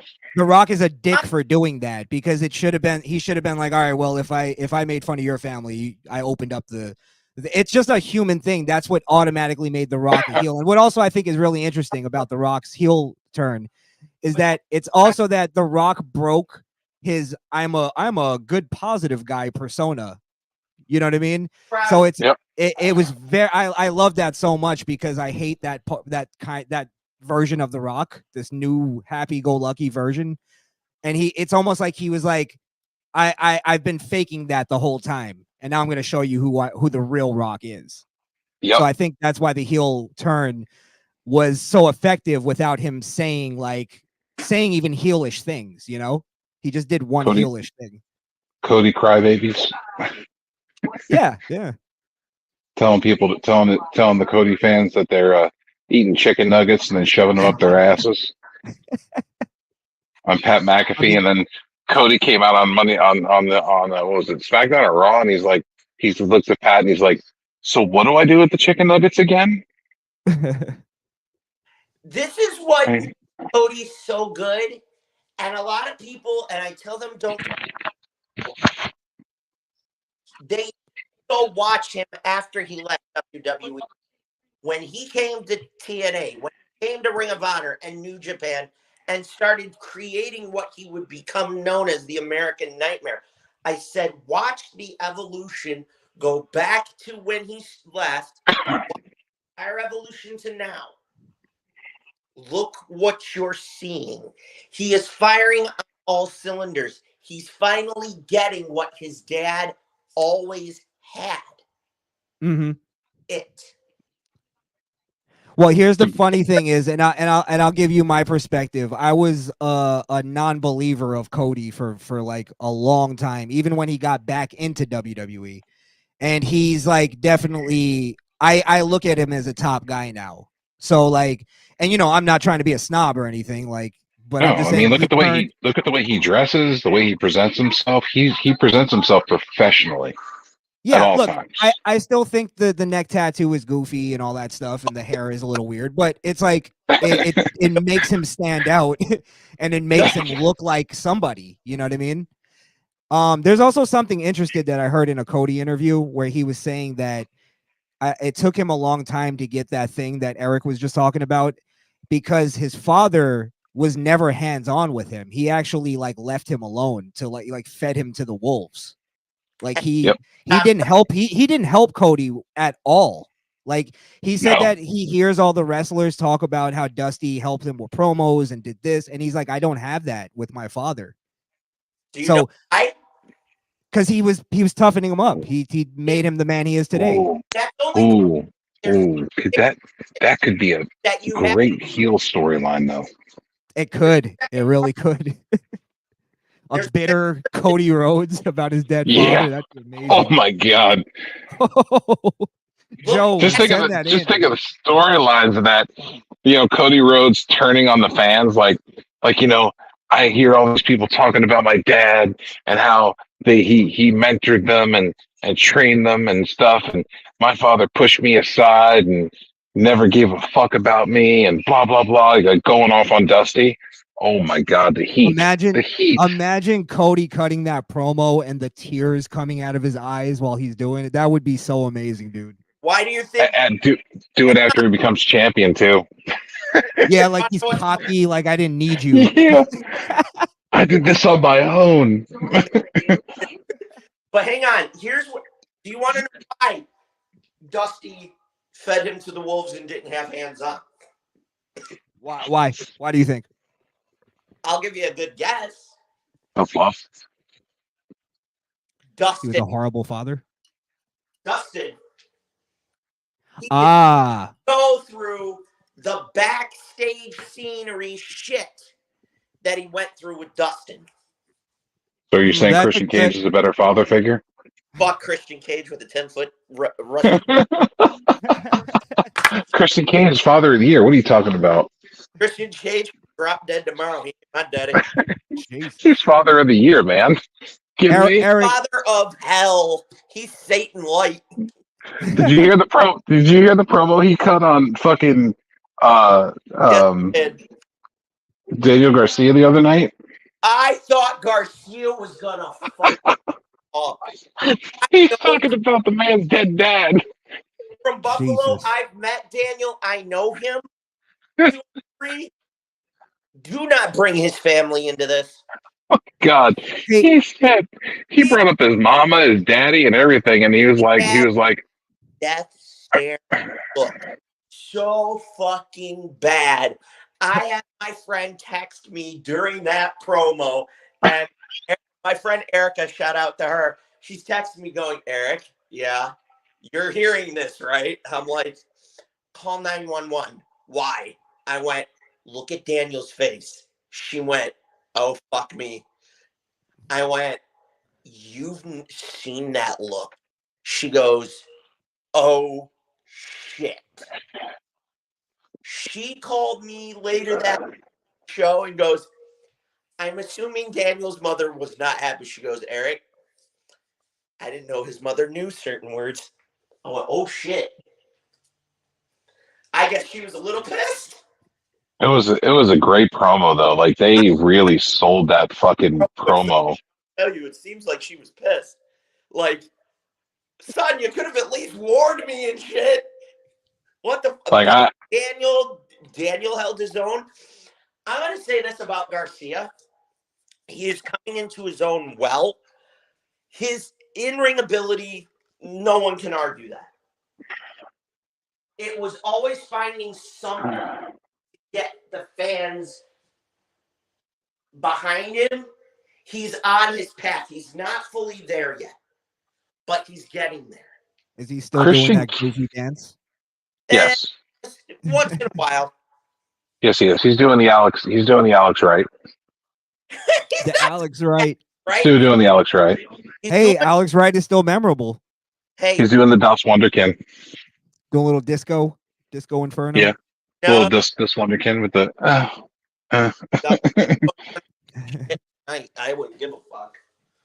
But I'm telling you, Christian Cage is remarkable on the mic and in the ring. And to keep a straight face during that promo last night was fucking phenomenal. Dude, do you know how many times Christian is in the middle of a promo and himself because he's trying hard not to make himself pop? He looks just so fucking dead serious when he's saying everything. And you're like, how are you not cracking up laughing at yourself when you're saying this shit? I guarantee Like, when they get to the back, I guarantee when they get to the back of the curtain, immediately Garcia is dying and Christian is just losing it, trying to keep straight face. And Chris just looks at Daniel and goes, fuck, I don't know how much more I can do this shit before I start. Yeah. Krishan, if you didn't see that promo, man, it's definitely worth watching it. It's like Christian even says he's like, I'll be your father. I was like, I do have to catch up on the Christian Cage run in AEW because everybody keeps telling me about it, and I've only seen bits and pieces, and I do like everything I saw. So I will, dude, it's some of his best work. If they do decide to put the belt on Garcia, They don't. They're not going to. Hang on, Joe. If they did, first it gives you a hell of a moment because you wouldn't have expected it. The other thing is now we're building a new young talent to find out what he's truly capable of. That is the one thing, and I said this on my show earlier. Tony Khan, over the last couple of years, has had success building talent and revitalizing certain other talent. Now, has he dropped the ball? Yes, but there are certain key talents that when they first came into AEW, like a Luchasaurus, like a Julia Hart, like a Sky Blue, you knew them, you liked them, but they never stood out. Look at what they are now. Julia Hart, Sky Blue, Momentum. I've always liked Julia Hart and Sky Blue. Well, gee, I wonder why. Giggity. I mean, who wouldn't? I mean, just look at them. Oh, I know. And, you know. And they were talented. They were talented, though. It wasn't just their look. They were talented. now Sky Blue used to be Blue Pants, right? No. Yeah. Bates. She had blue trunks, but yeah, she was. I She remember used to Blue be- Pants from NXT. Leva Bates was Blue Pants. Okay, I got you. With Simon Gotch and I I Haven't believe she was got with TNA now. Enzo. She was with Enzo and Cass at one point. No, that was Carmella. Well, Yeah, where did the that blue was pants Carmella. thing come from? Yeah, I know that. I know that was Carmella, but I remember blue That was- pants in NXT. But sorry. Go ahead. Continue. But my point is, now you have a situation where you have a young man that's on the. He's getting the fans chanting for him. If I'm Tony, I'm sitting there going, okay, they want to see him at the top. Okay, kid, let's see what you got. I'm putting the belt on him to find out, okay, let's see if you can put asses every 18 inches. Let's take that old adage of, let's see you put sell some tickets. Yeah, but Eric, like AEW is not really selling tickets right now. So, like, what is your metric as far as like Tony Khan being this great talent maker? I'm saying it in the most literalist of senses. Krishan, you are right. You were right. She was in NXT for a short stint. Gotcha. Yes. Yeah, sorry, Eric. I'm just saying, like, I just want to right know now, what is your tickets, metric as far as that, like, before. What I'm saying is, and I steal this from Phil Brooks. How do you know if he's able to sell tickets or not? You need to put this kid in that scenario. If you don't give the kid the opportunity of doing, then you're just wasting your time. The best example I will give you, MJF. It's a bad example. It's only a bad example because their biggest star is a heel. Is MJF. Their biggest star is MJF. And he's a heel. Like, that's why it does. Your biggest star has to be a baby face if you want to sell tickets. You need a good baby face, and right now, right. a bitch of a time. Say that again. You broke up. To have happen is we need to find a baby face, and right now we don't have one. The sad thing is that MJF was babyface. Yeah, he but started heel but turned babyface, and at the end he was full babyface. Yeah. How do you have Daniel Bryan, who was the I know he's a little bit past his time, but what I'm saying is the guy who created the Yes Movement, who had like fans literally hijacking the shows because we don't want anybody else but Daniel Bryan. How is he not at least like a top heel in that company drawing money? Like, there's something wrong there.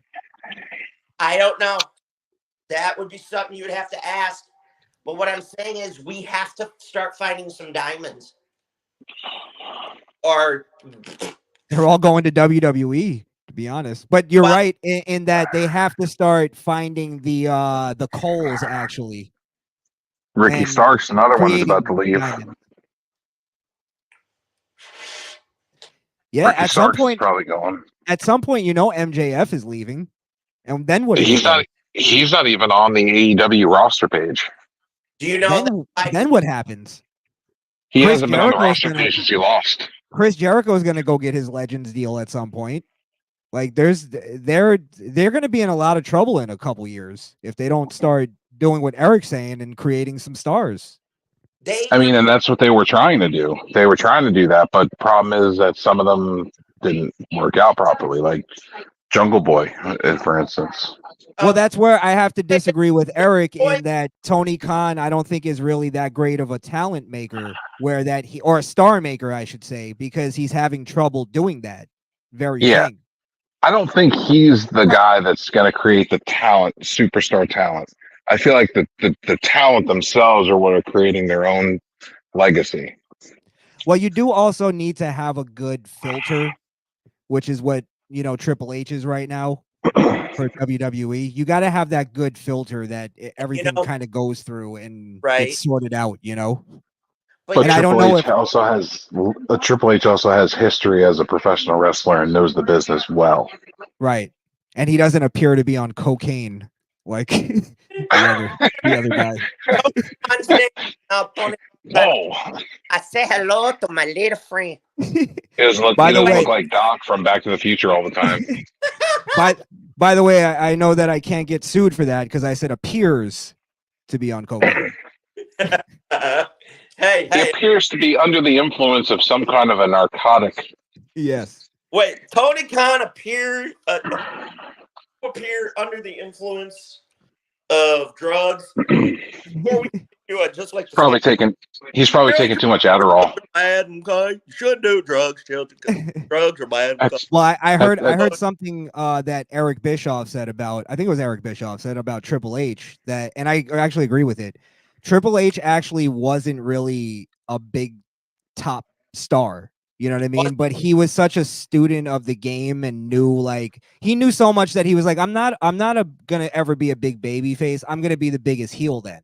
Like, that's a genius thing as a wrestler to And you want to know what's capture. funny? You know what I mean? I think, and what's funny is I think that's what Max's intent was the whole time. The problem was there are times where you can't anticipate the fans' reaction, and look what happens.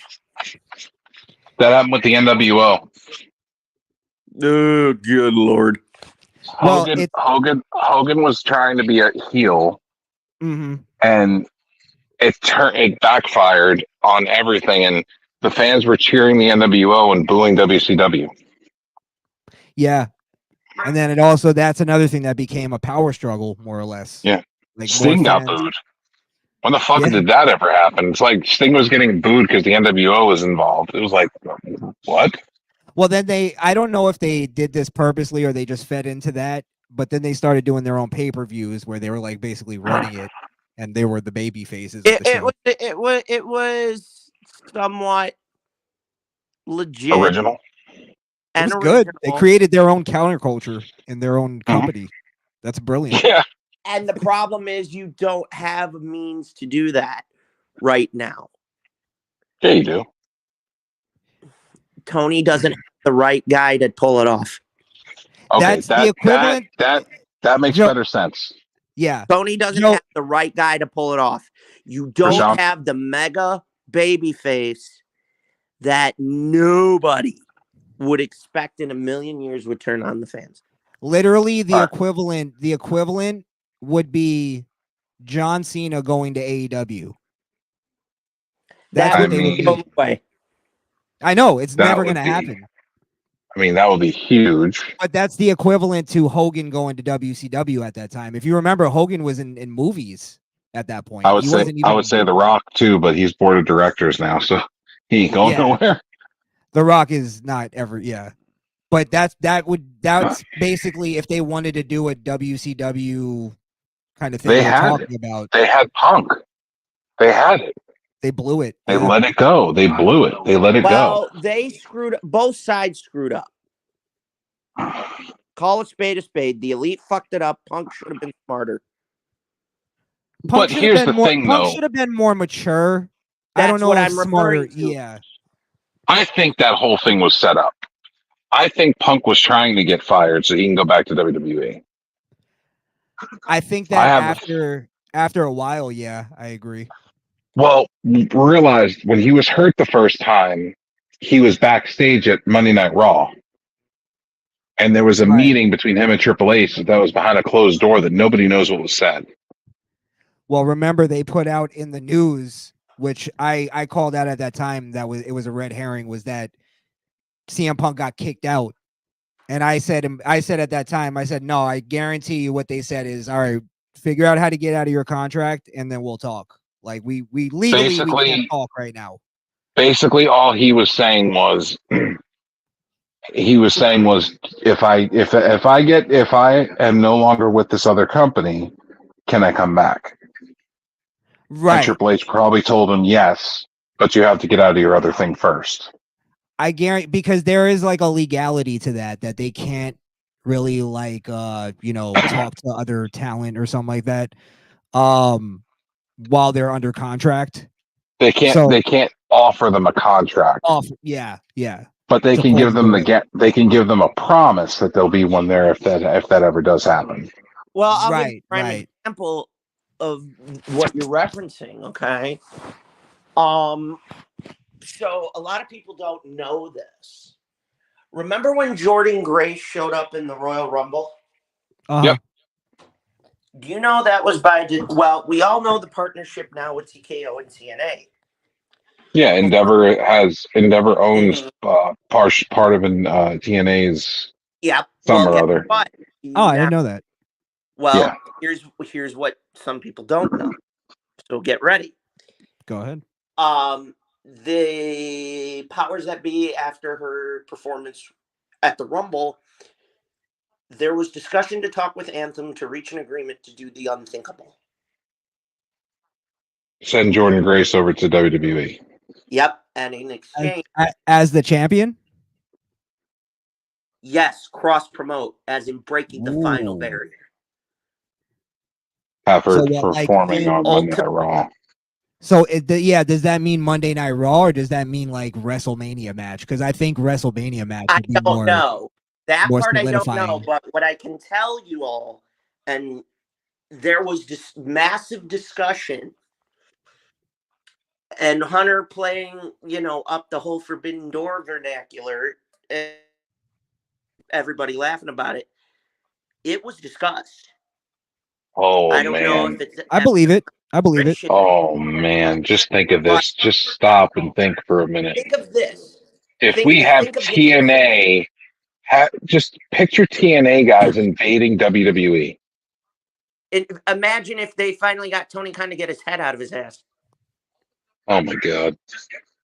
and then getting Billy Corgan up on it. Yeah, we could have NWA, AEW, and TNA doing multiple invasions of different shows. Honestly, Think I about could see that that. being like a future thing that happens. Like if wrestling like struggles at all, but WWE's not struggling enough. It would be on them to do it. They never struggle. WWE been wanting to do it for the better part of 6 years. Guess who's been stopping them every which way? Vince. So Hunter and Shane McMahon, to his credit, I don't know how many of you truly know about this, but almost bought almost legitimately bought ECW in 2000. Yeah, I've heard that. Well, Yeah. had he pulled it off, you would have gotten Ring of Honor 2 years earlier. Because that's what Heyman already was starting to see. Why do you say that? Because Heyman had said in an interview that had Shane pulled off buying it, at one point there was talk. Hang on 1 second. Water, give me a minute.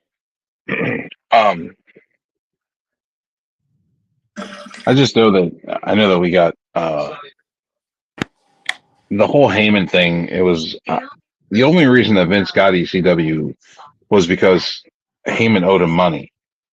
Right. And Heyman, even though Heyman says that wasn't the case, Vince was helping support ECW. This is true. And Joe, And I think that's Heyman also why denies it. he gave Heyman a job after he basically Heyman denies all of that shit. He denies all that shit because he's always too prideful. He's working. Well, here's something that people don't know, and Heyman has alluded to this. Okay, so for the people out there that don't probably know this, you're about to get a quick crash course. It's actually been backed up by the likes of Tommy Dreamer, Sandman, among others, and Taz, and a few others. When ECW was going under, the pay-per-view companies owed them quite a bit of money. Yeah. And at one point, and Heyman did even say it got real close. There was to be a subsidiary through Disney that would have been able to collect on the pay-per-view debt. And it got so close, it went up all the way of the chain of the command, and 2 spots shy of Michael Eisner at the time, and they pulled out.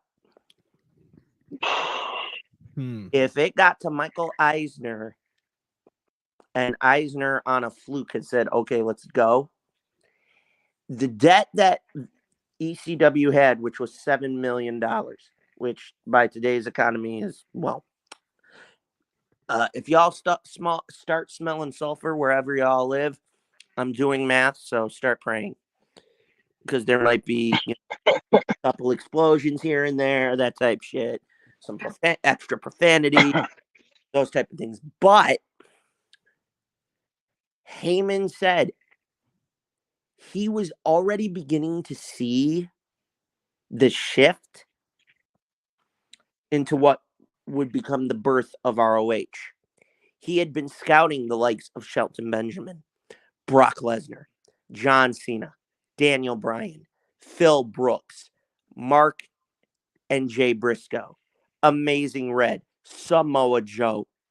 He was practically scouting Ring of Honor and TNA talent in 2000. You know, I could actually believe that because Heyman has always been ahead of the game, and I think he could. I think he probably saw the idea that because now, as an adult, and especially seeing where the world went as far as entertainment, ECW would not have made it anyway. That brand of entertainment wouldn't have been able to be mainstream. He was. It was too edgy. It was way too edgy, way too controversial, way too violent. You know what I mean? And I loved it. But years, I agree with you. He had already began to see the shift. Yeah. To what Ring of Honor that we know and love would become. And he knew then, and he has said this. He said if he would have got his hands on enough funds, he almost was going to do what Bischoff would have done had Bischoff gotten his hands on WCW. Do either of you know what Bischoff's plans were? He had gotten the sale of WCW instead of Vince. Yeah, I believe he was just gonna get funding from somebody to keep it going, basically. Well, true, yes, but how he was going to revitalize the brand is where I'm going with this. I've heard it, but go ahead. I don't remember off the top of my head. Okay, so Bischoff said had he been able to buy out. Hang on 1 second. You're fine, Joe. WCW. Welcome, BX Sports. Kev, how are you doing, sir? What's up, bud? Finally, the Sports Jedi has come back to the PUWF podcast. What's up, gentlemen? How are you? How are you, buddy? We are in the presence of greatness. BX is in the building. How are you, sir? I am well. How are you guys, man? What do you guys want to talk about? What goddamn Cody lines all day long? Shit. I'll put it okay, so really quick. What Bischoff was going to do was he was going to take WCW off TV for 12 to 18 months. Had he successfully been able to buy WCW and Vince hadn't gotten his hands on it, he was going to rebuild the brand from the ground up. After Russo and others basically fucked the whole thing up. Russo's intelligent when it comes to wrestling, though. Russo's got so far up his own taint, he doesn't know whether to piss, shit, or wind his watch some days. Russo just needed a good filter. That's why he worked in the Attitude Era. It's just he had good filters. Russo couldn't even survive during TNA's early days. That's because he was at the complete control of creative. Well, he can't be in complete control. That's his problem. Is too much power. And a lot of his ideas sucked. That's what I'm saying. He'll throw out 20 bad ideas or he'll throw out 20 ideas and 3 of them will be genius. You just have to filter it and mold it a little bit, and it's great. Well, look at how the beautiful away. That's what I'm saying. You can't take away the work he's done. That's why I kind of get defensive of Vince sometimes, because people you could say what you want about him, especially now, but you can't take away his genius. He's made a lot of bad decisions, but he's made 1,000 good ones in turn. You know what I mean? No, I'm not saying that he has not done something positive. What I'm saying to you guys is this, and you can take it with a grain of salt for what you will. Russo, when he was under the employ of Vince McMahon, had the ability to sit down and say, okay, Vince, here's 1,000 ideas. What can we use? Bischoff didn't want to work with him. How many of you watched the recent Vice documentary on Bash at the Beach 2000? No, I haven't seen it. I actually have to watch that. I didn't know it was out. I haven't seen that either. By the Oh, way, you know Vice is done. Vice is out of business now. actually, What? Yeah. Vice is coming back with more Dark Side of the Ring. Yeah, I don't think they're publishing articles anymore. I like news articles. just They're the- still making documentaries. I think it's just the documentaries now. Yeah, yeah. Yeah, Good. they refused. I think they. I know there was a couple things that stories they wanted to do, but they wouldn't allow them to do them. Right. Well, Vice got really, really woke towards the end there. Yep. That was bound to happen. You know, better than anyone, that was bound to happen. Well, given Yeah. who owned it at the time, I'm not even going to say the guy's name because I have to say it, you already know where I'm going to go with it. Not Gavin McGinnis. The initials are GS. GS. I don't know the name. I can't. George Soros? Bingo. Oh, okay. Oh, there's a problem. Oh, Jesus. I shouldn't have said it. Now everybody's going to go off. Oh, well. Let's talk wrestling. So I'll give you a brief summary of the Vice Bash at the Beach 2000. Remember when Jarrett laid down for Hogan? Yep. Yeah. Wasn't supposed to go that way. Right. The initial idea was they wanted Hogan to go over. What people do not know, and Bischoff has said this, and others have said this, the idea was that Hogan would win and then just disappear. And after like a month, the company would strip Hogan of the gold and they would hold a tournament. Well, when they got to the finals of the tournament, which would be Jarrett and Booker T, Yeah, Hogan was going to come out. Hogan would come out and go, motherfuckers, till you beat my ass, this shit ain't happening. Whoever wins this, then you face me. The idea was it would be Booker would go on to beat Jeff. Booker would then go on to beat Hogan. Hogan was going to put Booker over originally. Well, Russo had met with the committee and they wanted Booker T sooner. Well, the problem was that little thing called creative control. And when you watch the documentary, and the detail on how everything went down, I see why it was the nail in the coffin to WCW. Because you want to know what the dagger to WCW was? January 4th, 1999. The finger poke of doom. Nah. You sure it wasn't Tony Schiavone saying that Mick Foley was winning the world title and everybody decides to go switch over to Raw? That's a good one. Hang on, that was the buckshot from the shotgun into their own face. That was the dagger was the finger poke. Schiavone saying that was the gunshot to the face.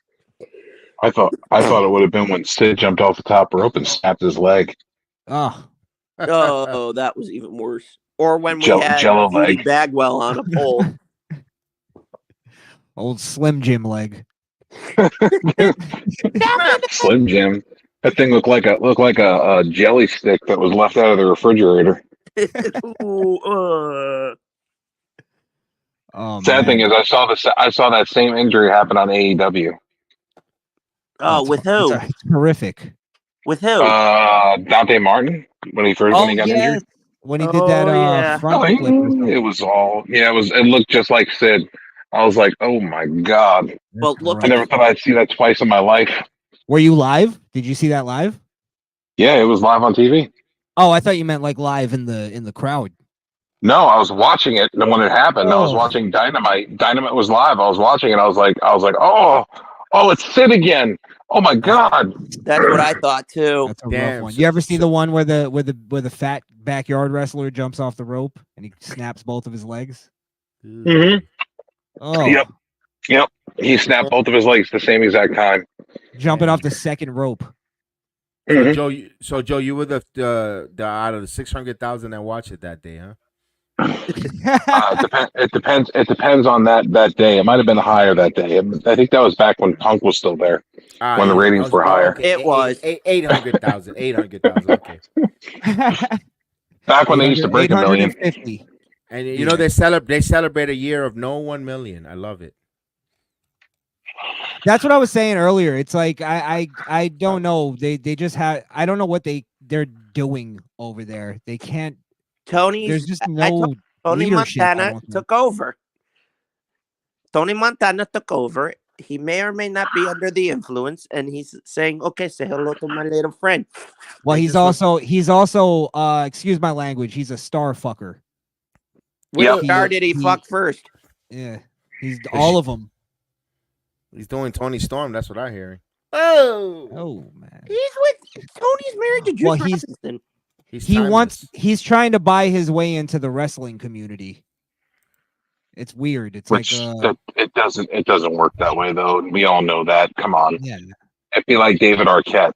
But now then David Arquette caught all that heat for what happened in WCW. And then he actually got into wrestling and earned the respect of the wrestling community. He never earned my respect. I don't know if he earned respect. Did you not see some of that shit? He let Nick Gage skull fuck his brain. Like it's ew. On that note, ladies and gentlemen, we're talking about skull fucking. I gotta get going because I'm about to. That just sounded very creepy. He got fucked up, and all those indie matches he had, he got fucked up. Good night, fellas. You know Good night, what, Eric the Joker. All right, Eric. Good talking to you. Thank you for stopping by. Yeah, absolutely. But one last thing, fellas, I'll say this: if Mr. Tony Montana is fucking any star, I wouldn't put it past him. Ruby Soho. I thought you were going to say Chris Jericho. Well, that was. I thought you were going to say Nyla Rose. Who? Did you say Nyla Rose? Yeah, I did. Best of both worlds, baby. Oh my God. Got the visual. Good God. He doesn't know if he's coming or going. Who's getting the reach around first? Sometimes you feel like a nut. Sometimes you don't. Who's getting the giggity and who's getting the goo? Tony got both. Poor guy. Hey, can we real quick? I did want to talk because I know you covered Elimination Chamber before I got on. I have to say, yeah, and I know I kind of went along with you bashing the female wrestling. So let me just throw out the olive branch here. Ooh. I'm not the biggest fan of women's wrestling, BX. Tiffany Stratton's amazing. Whoa. Tiffany Stratton was the star of the entire night, and I didn't even know her. I didn't care about her. And she won me over. Not only you didn't know about Tiffany Stratton? I heard her name before. I just haven't checked her out. Again, Go back and watch her matches now. You need to go back and watch her shit. I learned a big lesson. I was like, because somebody was trying to put me on her, and they were like, she's great, and I was just, I don't, But long story short, she not only won me over, but she won that crowd over completely because. I heard when she came out, there was she got a little bit of applause. She got the golf clap kind of when she came out. By the end, and when she got pinned and eliminated, they were chanting bullshit. Yeah. She's gonna be the future of the women's division. Listen, It's me, already been. me watching her from her ascension into NXT, because of course I live in Orlando, Florida. I go to the Performance Center. I got to see her coming in raw green and grow up in front of my eyes, and seeing Indy Hartwell grow up in front of my eyes. And I personally, I felt like a proud older brother or a distant cousin seeing Indy Hartwell get that pop by the crowd in Australia, and seeing Tiffany Stratton getting over all the NXT women from the 2.0 era. Because I'm gonna be honest with you, I started going to the Performance Weekly when the 2.0 era happened, and seeing them update and seeing them grow up in front of our eyes. To me, I felt like a proud sibling or a proud relative seeing them getting crowd go over. The women, to me, again, with the Royal Rumble as well, the Elimination Chamber made the men look small. It shows that the WWE don't need to spend all this money, or they don't need to make big business stupid decisions like the con man is doing. They have enough women talent that if Monet wants to come in and complain for 2 weeks, that's fine. They could push Deanna Peraza into Friday Night Thunder and into trash into what is it, disaster on Saturday nights. That's fine because the WWE continues to grow women. And my goodness, look at Lash Legend. I advise you, Lash Legend is an up and coming, beautiful ebony queen that she's gonna be headlining WWE, pretty much NXT, not just NXT, but WWE in a few years. Jade Cargill, and I know maybe Joe might be rolling his eyes right now, but they're gonna make her to a mega star right now, into a mega star because. Listen, that pop she got in the Rumble, though. Yeah, I agree with you. She was freaking over. And they just signed, and I don't care what they say. Kendall Gray, aka Mrs. Camille, former NWA World Champion, into NXT. Camille's good. She is going to be another one who's going to be phenomenal in the NXT brand, into the WWE brand. Shawn Michaels continue to knock it out of the park from Brittany Reese. Let's listen. WWE, when it comes to NXT, I never seen so many Caucasian women with so much cake in NXT.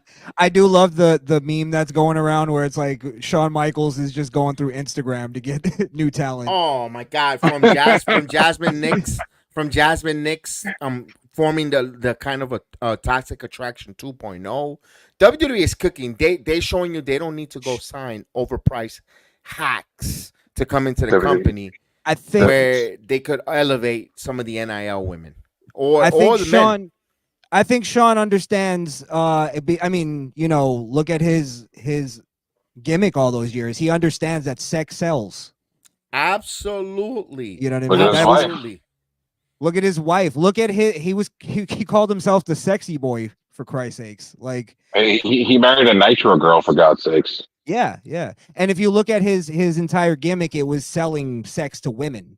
Right. So he understands that kind of world of Playgirl magazine. Before he got married, he got to sample the most downloaded women in AOL.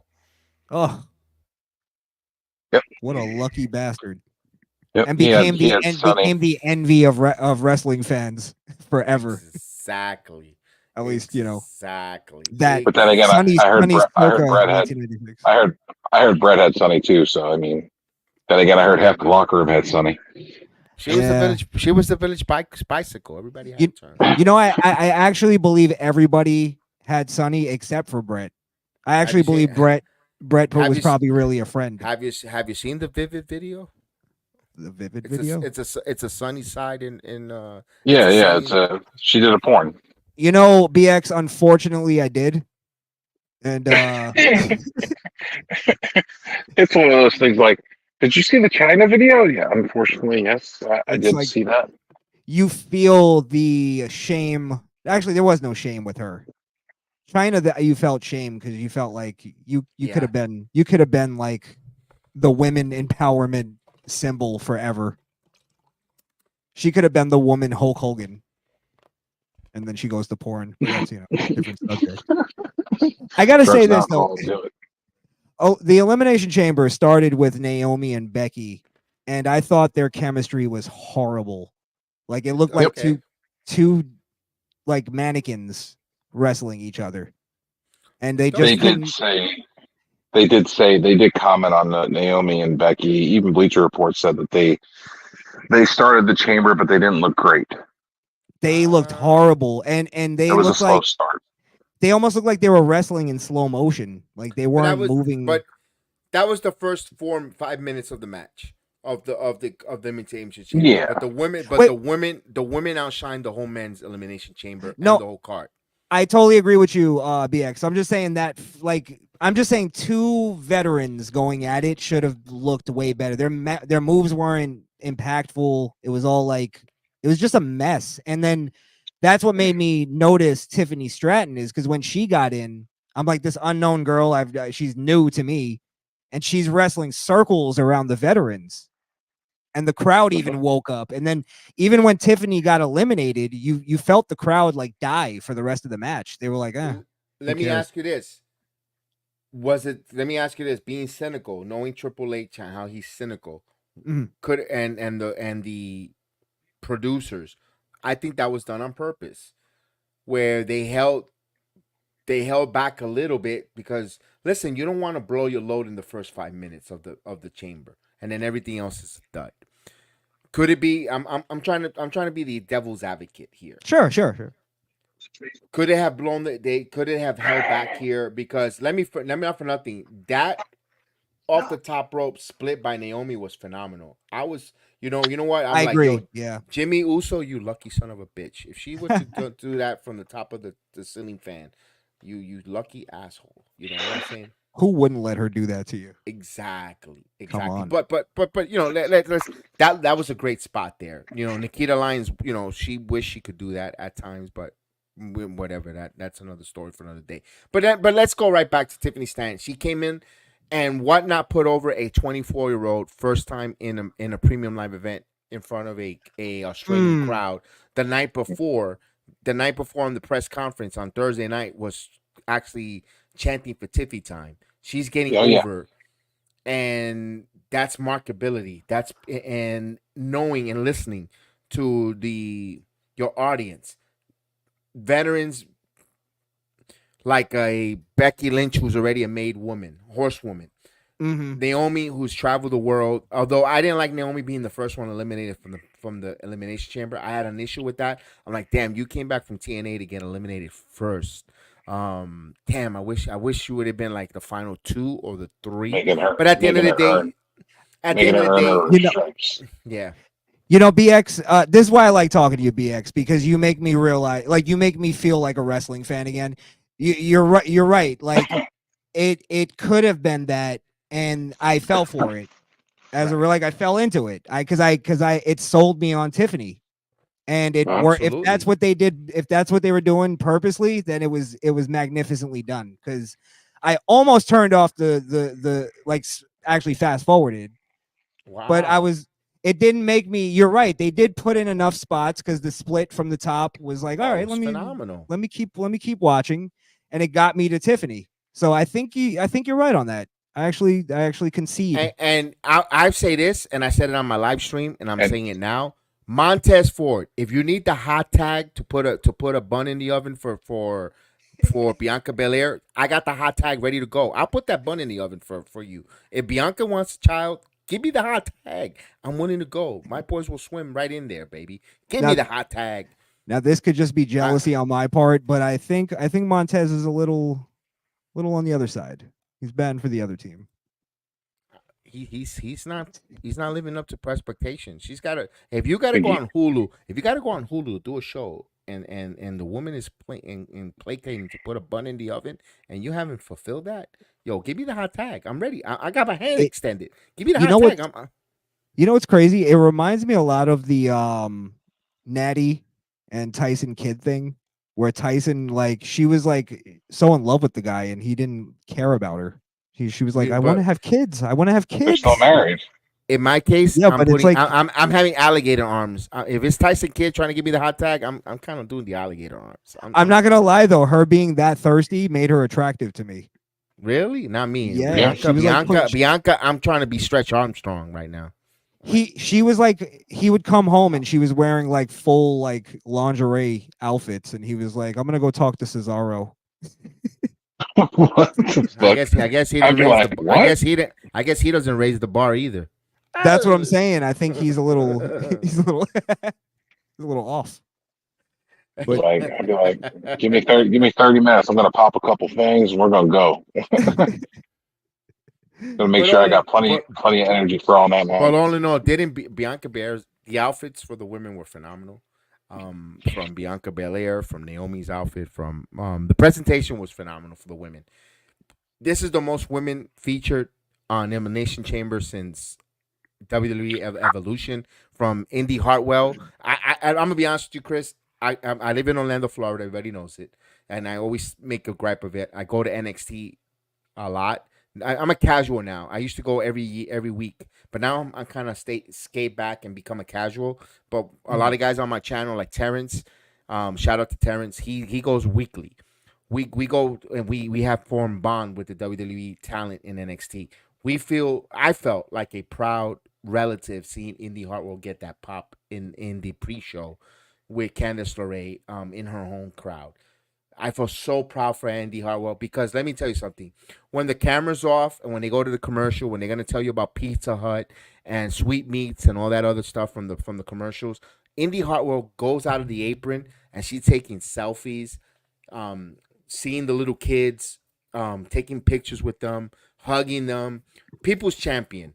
And for her to go to Australia and get that loving reception from the crowd, I felt proud as a regular that goes to NXT to invest my time going to NXT and being part of NXT to see her get that crowd pop in her home country. I felt so proud for Samantha, aka Mrs. Indy Hartwell. I was ecstatic for her.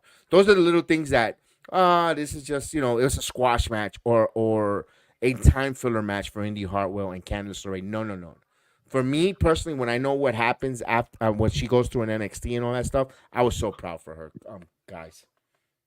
yeah, definitely. I feel that, man. I feel that because Have you watched NXT, Krishan? What's up? Have you watched NXT, Krishan?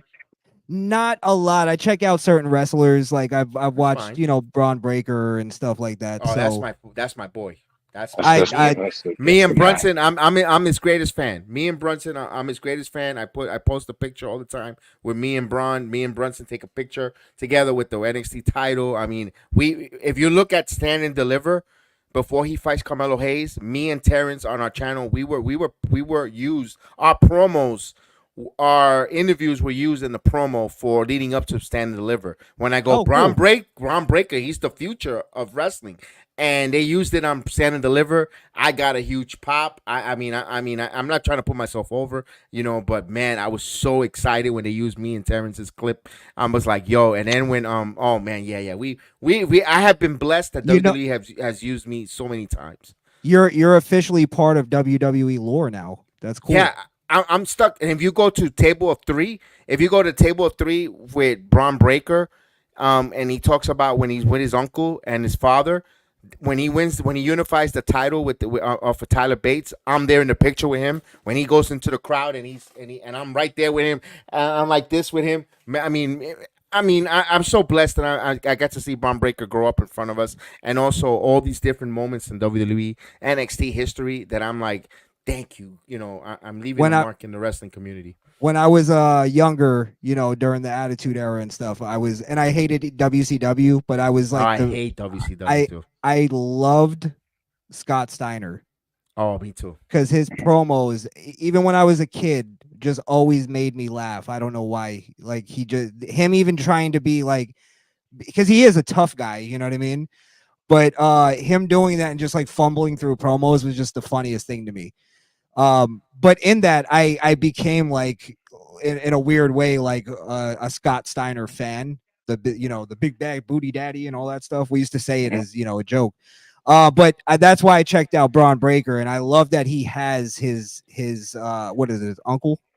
Yes. Yeah, his uncle. He has that that Yes. element to him, and a lot of wrestlers are missing that, where you believe they're tough guys. A lot of these guys, you look at them and they're like, eh. Like I saw Austin Theory live, and he's like my brother is bigger than him. You know what I mean? Like No, he's not. he's a tall son of a bitch though. He's a big Austin, dude, but he's not he's he's not jacked. Like when Randy Orton came out, Randy Orton looks like a freaking specimen. Like he's like you wouldn't even you wouldn't even mess with him. I'm gonna tell you a quick story. My barber, Alex, shout out to Alex. He goes to the same gym. He goes to the same gym and the chiropractor on most of 90% of NXT. He goes to the same chiropractor in the same gym. Him and Austin Theory, he goes, Austin Theory is a schmuck when it comes to the mirror with the weights. They don't like each other. And I told my barber, yo, give him your card. Tell him, yo, I can fix your lineup. Break the ice. Be the barber. He's a schmuck in real life when it comes to Austin Theory. He lives, talk about living the gimmick. He's a schmuck. But Austin Theory, don't be deceptive. When he's standing next to John Cena, he's just as tall as John Cena, and he's just as big as John Cena. Austin Theory looks like a small guy, but he's not. It's the same way as Gunther. Gunther is really small. He's only 6'4", but he feels like he's a giant. Well, 6'4" is pretty big in like real life. Oh, absolutely. I'm 5'11", 5'10", you know, with a haircut. I'm 6'5". You know, with a haircut, but you know, I mean, without a haircut, I mean 5'11" without a haircut, and I feel like I'm a giant, you know, sometimes. But yes, I mean, God, I wish I was 6'3", 6'4" at times. But yeah, I'm bigger than Gunther. I'm bigger than Gunther. Yeah, there's a certain presence that I'm talking about. Sorry, Joe, I didn't mean to cut you off. Go ahead. You good? I was just saying I'm bigger than Gunther. I'm 6'5" and 350 pounds. You're 6'5"? Jesus. Wow. Yeah, man. I'm like a brick shit house, dude. I'm huge. I'm like, I see why you were in wrestling. You were yeah. You look like $1 million. Hold a minute. Wait a minute. We got someone in the chat, ladies and gentlemen. I like to acknowledge the chat. I know it's not my channel, ladies and gentlemen. I know that. Oh, you're good, man. I put my phone down for a minute because the chat might love to acknowledge the chat because we got Kane the Destroyer in the chat at 6'2". Kane. He says, "Yo, Kane the Destroyer," as we acknowledge you. Standing at 6'2" from parts unknown. Yes. That's why me and Kane are the destroyers of smoke. Yeah. Got a 6'2" dude that looks like Mark Henry, and you got a 6'5" dude that looks like I don't know what the hell I'd look like. That's talk about natural disasters right there. Oh baby. Combined total about I don't know how much Kane weighs, but I know how much I weigh. And I live in the South. I don't mind being the mouth of the South. Let's go. Get him at it, baby. You know who looks like a monster in real life is Trick. Oh, Matrick is the most nicest guy in the world. Yeah, I mean, I love Matrick. I mean, I love Trick Williams. I mean, he is so humble. Yo, Chris, when I talk about humble, that son of a bitch is humble as apple pie. Dude, so nice. We went to his premiere on Tricky and Easy. He had a YouTube comedy sketch, Tricky and Easy. He invited us, me and my wife, for the premiere. Yo, the dude is so humble and nice, sweet. Yo, I wish him nothing but the uber success in his career. Yeah. He's amazing. Dude, when I went to SmackDown, he did that run-in to save Carmelo. Coming, right. I was sitting right behind the commentators, so like when they come running out, it's like they're running towards you. He looks like I would like if he was running at you to come and fight you, you would fucking run. If you had a gun, you would throw the gun down and run away. No, he's that. He's like guy. A scary looking dude. No, he's so but the dude, I seen him in house shows have dumb wrestling wars with little kids. Like he gets it. This guy and I mentioned, you know, when him and Trick Williams were him and Carmelo Hayes were coming up. Oh, you know, and I've said it time and time again. And I no disrespect to Christian, aka Carmelo Hayes. Trick Williams fits the boxes of what WWE looks for.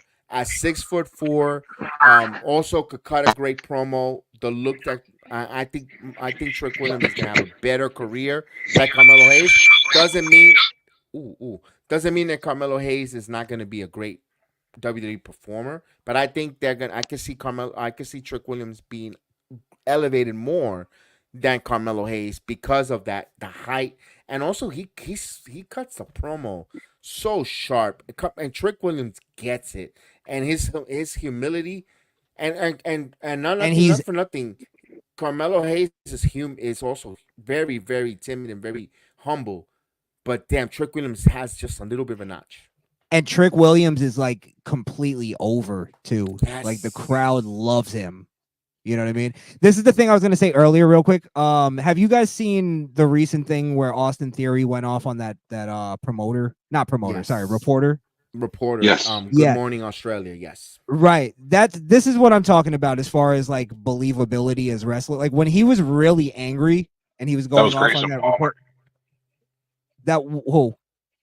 That was Grayson Waller that went off on the interview. No. Austin Theory had an incident. Yeah, he went Another off one? because the Yes. reporter said that what he does is fake. It's fake Yes. wrestling fighting or something. Yeah, they had that same instance. It was with Grayson Waller and Austin Theory on the same show. No, it's And different. Grayson It's Waller totally different. was- Joe. Joe, this was a totally different scenario. No Grayson Waller, nowhere near that. I don't So even think totally he was different. he was there. I didn't even see Yeah, him in the it's video. a totally different episode. Joe, nothing had to Okay. do with that. But yeah, my point is if you were to play that video, like I was watching it and I was like, even when he's really mad, he's not convincing. You know what I mean? There's like a thing That's of terrible. that's his demeanor. That's his demeanor. That's the right, thing. right. And I'm just saying, like he might be, like he might have the look, he might be a big guy, but he doesn't have that thing that makes you go like that guy's a problem, No. So He- and maybe he needs to play into that, like kind of like how Dominic did, where Yes. Dominic I'm played into so- his. I'm Listen. sorry about Austin Theory. He may have the look, but every time I see his face, I think of a rat. No, when I I see can't. Austin Theory, you know what I think of? Remember when Vince McMahon smacked the shit out of him in the backstage in the promo? That's Yeah. all I could think of. An old man smacking the crap out of him, and I can't lift that up from Austin Theory. And then when You Roman would- Reigns says, Daddy ain't here, Daddy's not here no more. I'm like, I can't. I like Austin Theory, but damn.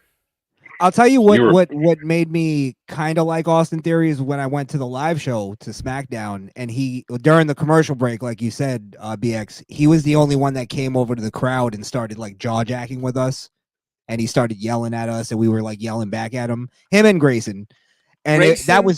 was so much fun, just them being like old school heels, but they don't put that on Yes. TV. I think they should. Grayson Waller, I have had one-on-one back and forth with Grayson Waller myself. Grayson Waller is the most cutthroat, non-cursing, sharp tongue in wrestling right now. Better Really? than anyone. I'm gonna tell you, I had one-on-one with him. He has had people in the NXT Performance Center have deers in the headlight looks.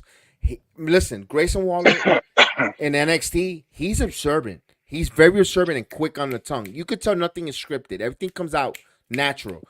There's a guy by the name of Jordan. He wears the same Celtics or Chicago Bulls green jersey, Michael Jordan jersey every week to NXT. And dude, it looks like that jersey could walk by himself already to the Performance Center. He wears it too much. Grayson Waller roasted him on the freaking microphone and said, "Yo, bro, you don't got no money." I mean, I'm paraphrasing. Bro, you got no money. Every week you come here every week with the same jersey. You come with the same corny jokes or try to rib me. Yo, be original. Yo, he left him with deers in the headlight. Then there was this other girl who didn't like Grayson Waller. He roasted her, and she wasn't not pretty looking either. And he roasted her like, "Yo, you ugly," pretty much paraphrasing. No guy's gonna think about you. Yo, they stood. I'm not lying to you. As God is my witness, this was early, and they stood like about 2 hours with the deer in the headlights. No yay, no boo. They didn't get up from their seat. They stood there like shook. Grayson Waller shakes people when it comes to his promo. I one day remember. I don't know if you remember. He went after the wrestling club. He called them a little turds or whatever the case was. He, with the wrestling club out there in Brooklyn with Professor Perry Wallflower, and I went to the house show with a wrestling club sign, and I was ribbing them. and I emailed and I actually Twitter and I said, "Hey, Professor, I'm here with the wrestling club," and he tried to snatch and I laminated because he likes to snatch the posters and rip them. He couldn't grab it and because it was laminated. He couldn't rip it. So he says, "Oh," I said, "You got to be pretty quicker. You got to be pretty quick in the morning for me." Mason Waller goes, "I will smack those little bastards in this the wrestling club." I went back and forth and I actually came out scathed. I didn't get shook by Grayson Waller, but yo, that guy is like this, Chris. Yo, he is sharp with the tongue. And 2024 for Grayson Waller, when he's going to be a mainstay in heel, you heard it from me first. Grayson Waller is going to be one of those kind of heels. You're like, yo, I need to hear him. I need to see him week after week because he is that. He is it when it comes to the microphone. They need to give him more. Sorry, Joe again. But they just need to give him more to work with, I guess, because I don't like what they have him doing. I don't like the Grayson Waller effect. I don't understand. That comes from NXT. That's an NXT thing where he wants to get when he starts his major feud, he starts the Grayson Waller effect. Right. It's like the cutting edge. He's building the heel heat. Right, Joe. What happened is the WWE right now is top heavy when it comes to the world heavyweight title. Roman has a logjam with the world title. Right now with Seth's title is also high up there. I don't know what they're gonna do if Grayson Waller, they thinking him as a mid-card push, but that's what the problem is. That's why, as much as I love Braun Breaker, I'm a Braun Breaker mark. I kind of want to see Braun Breaker be in a tag team championship scenario because, and I've said it before he even teamed up with Baron Corbin. I kind of wanted to see Braun Breaker with Madcap Moss and kind of build a Steiner brother type of deal and run in the tag team title because Madcap was young. He's good looking. To again, listen. They also got to market to women to want to watch the WWE product. You got two hunks between, let's call it Braun is a good-looking man, Matt Cass is a good-looking man. You put them as tag team champions. Other young women find them attractive. They want to watch the product. Yeah, they're the beefcake. Beefcake for the women. Right, they're a beefcake. And it's a business. It's an eye candy business. As much as we just said, listen, I want the hot tag for Bianca Belair. Women need the eye candy too. Let's be honest. Well, probably more because it's more of a male-dominated sport. So exactly. So I said, you know what? Why not bring up Braun if they're gonna bring him up? Team him up with Madcap. You got two hunky guys as a tag team champions. And it gives like about 2 years for Braun to dominate the tag team with Madcap before the AJ Styles retire, the Roman Reigns leaves. The top heavy guys start phasing out, and you could start elevating the tag team guys into the main, like a Braun into the main title picture. I said that months ago. But I like that Braun is in SmackDown. I think Braun is going to be the one that's going to take the United States title away from Logan Paul, but that's for another story for another day. But I like the fact that he's there. Yeah, I agree. I like that Braun's on the main roster. I like that he is the NXT Tag Team Champions right now with Corbin. And I think him and Corbin have good chemistry. Corbin. I love Corbin there because Corbin right now hasn't had a title in 6 years, Joe? Yeah. Well, now he does, but yeah, before that, yep. Right. Before that, he hasn't touched gold for 6 years, so now he has the NXT title gold with Braun. I love it. Don't get me wrong. I really enjoy seeing that. Their chemistry is good. Oh, they're very entertaining, Joe. Their chemistry is just amazing in the ring and on the mic. They feed off of each other, and it's great. And they're having fun cutting the promos back and forth. They look like they're having fun. And that's what's good. That's what makes you get invested in those promos because if they're having fun, it's a fun listen, a fun watch. I saw a couple of their little bit of their work. I think it's a great odd coupling, good odd couple pairing, and those Cesaro and Sheamus all over again. Yeah, the odd couples always work in wrestling for some reason. Opposites attracts always, and it shows in wrestling here when it comes to Braun and it's showing another side, another versatility in Braun, because let's face it, Braun didn't need to turn heel. It was the Performance Center that made him turn heel. Being there week after week, the Performance Center caused that heel turn, And I get mad because I'm gonna be honest with you, Chris. When I see you deserve it, I got so mad. When he won the tag team titles, you deserve it. Bullshit. You guys were barking and turning your backs on Braun Breaker when he was world title. I saw nothing wrong with Braun Breaker as a world heavyweight champion. He just didn't have a formidable opponent to make his title run worthwhile. In my Well, do you think opinion. that's like a old kind of thing from like back in the day when there was the territories, when things like that would happen where the baby face would start getting booed, they just move to a new territory and kind of start over. So, I mean, do you think maybe that's like where wrestling is it's something that can't change, but the business has changed? Does that make A sense? little bit. Let me ask you this, Chris. Do you like the fans dictating and wanting a change of champion? Because if it's up to the champions, they want a hot potato champion. No, It doesn't. I don't like it. yeah, I agree with you. And wrestling fans nowadays think everybody needs to be the world champion. There's no Yes. there's no idea of like the reason why all wrestling fans nowadays their favorite wrestling title is the Intercontinental Championship is because a lot of those guys weren't world champions. They were Right. making their thing was the Intercontinental Champion. That was their world champion. You know what I mean? So Right. it's people, there's nobody who takes pride. It's like you see it in the real world anyway too. Like there's nobody that takes pride in being, working the drive-through at McDonald's, like where you have to take Yes. pride in doing something small in order to get big. You get what I mean?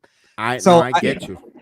yeah, there's like people don't understand that the reason why wrestling, a big part of why wrestling isn't how it was in the Attitude Era is because of wrestling fans.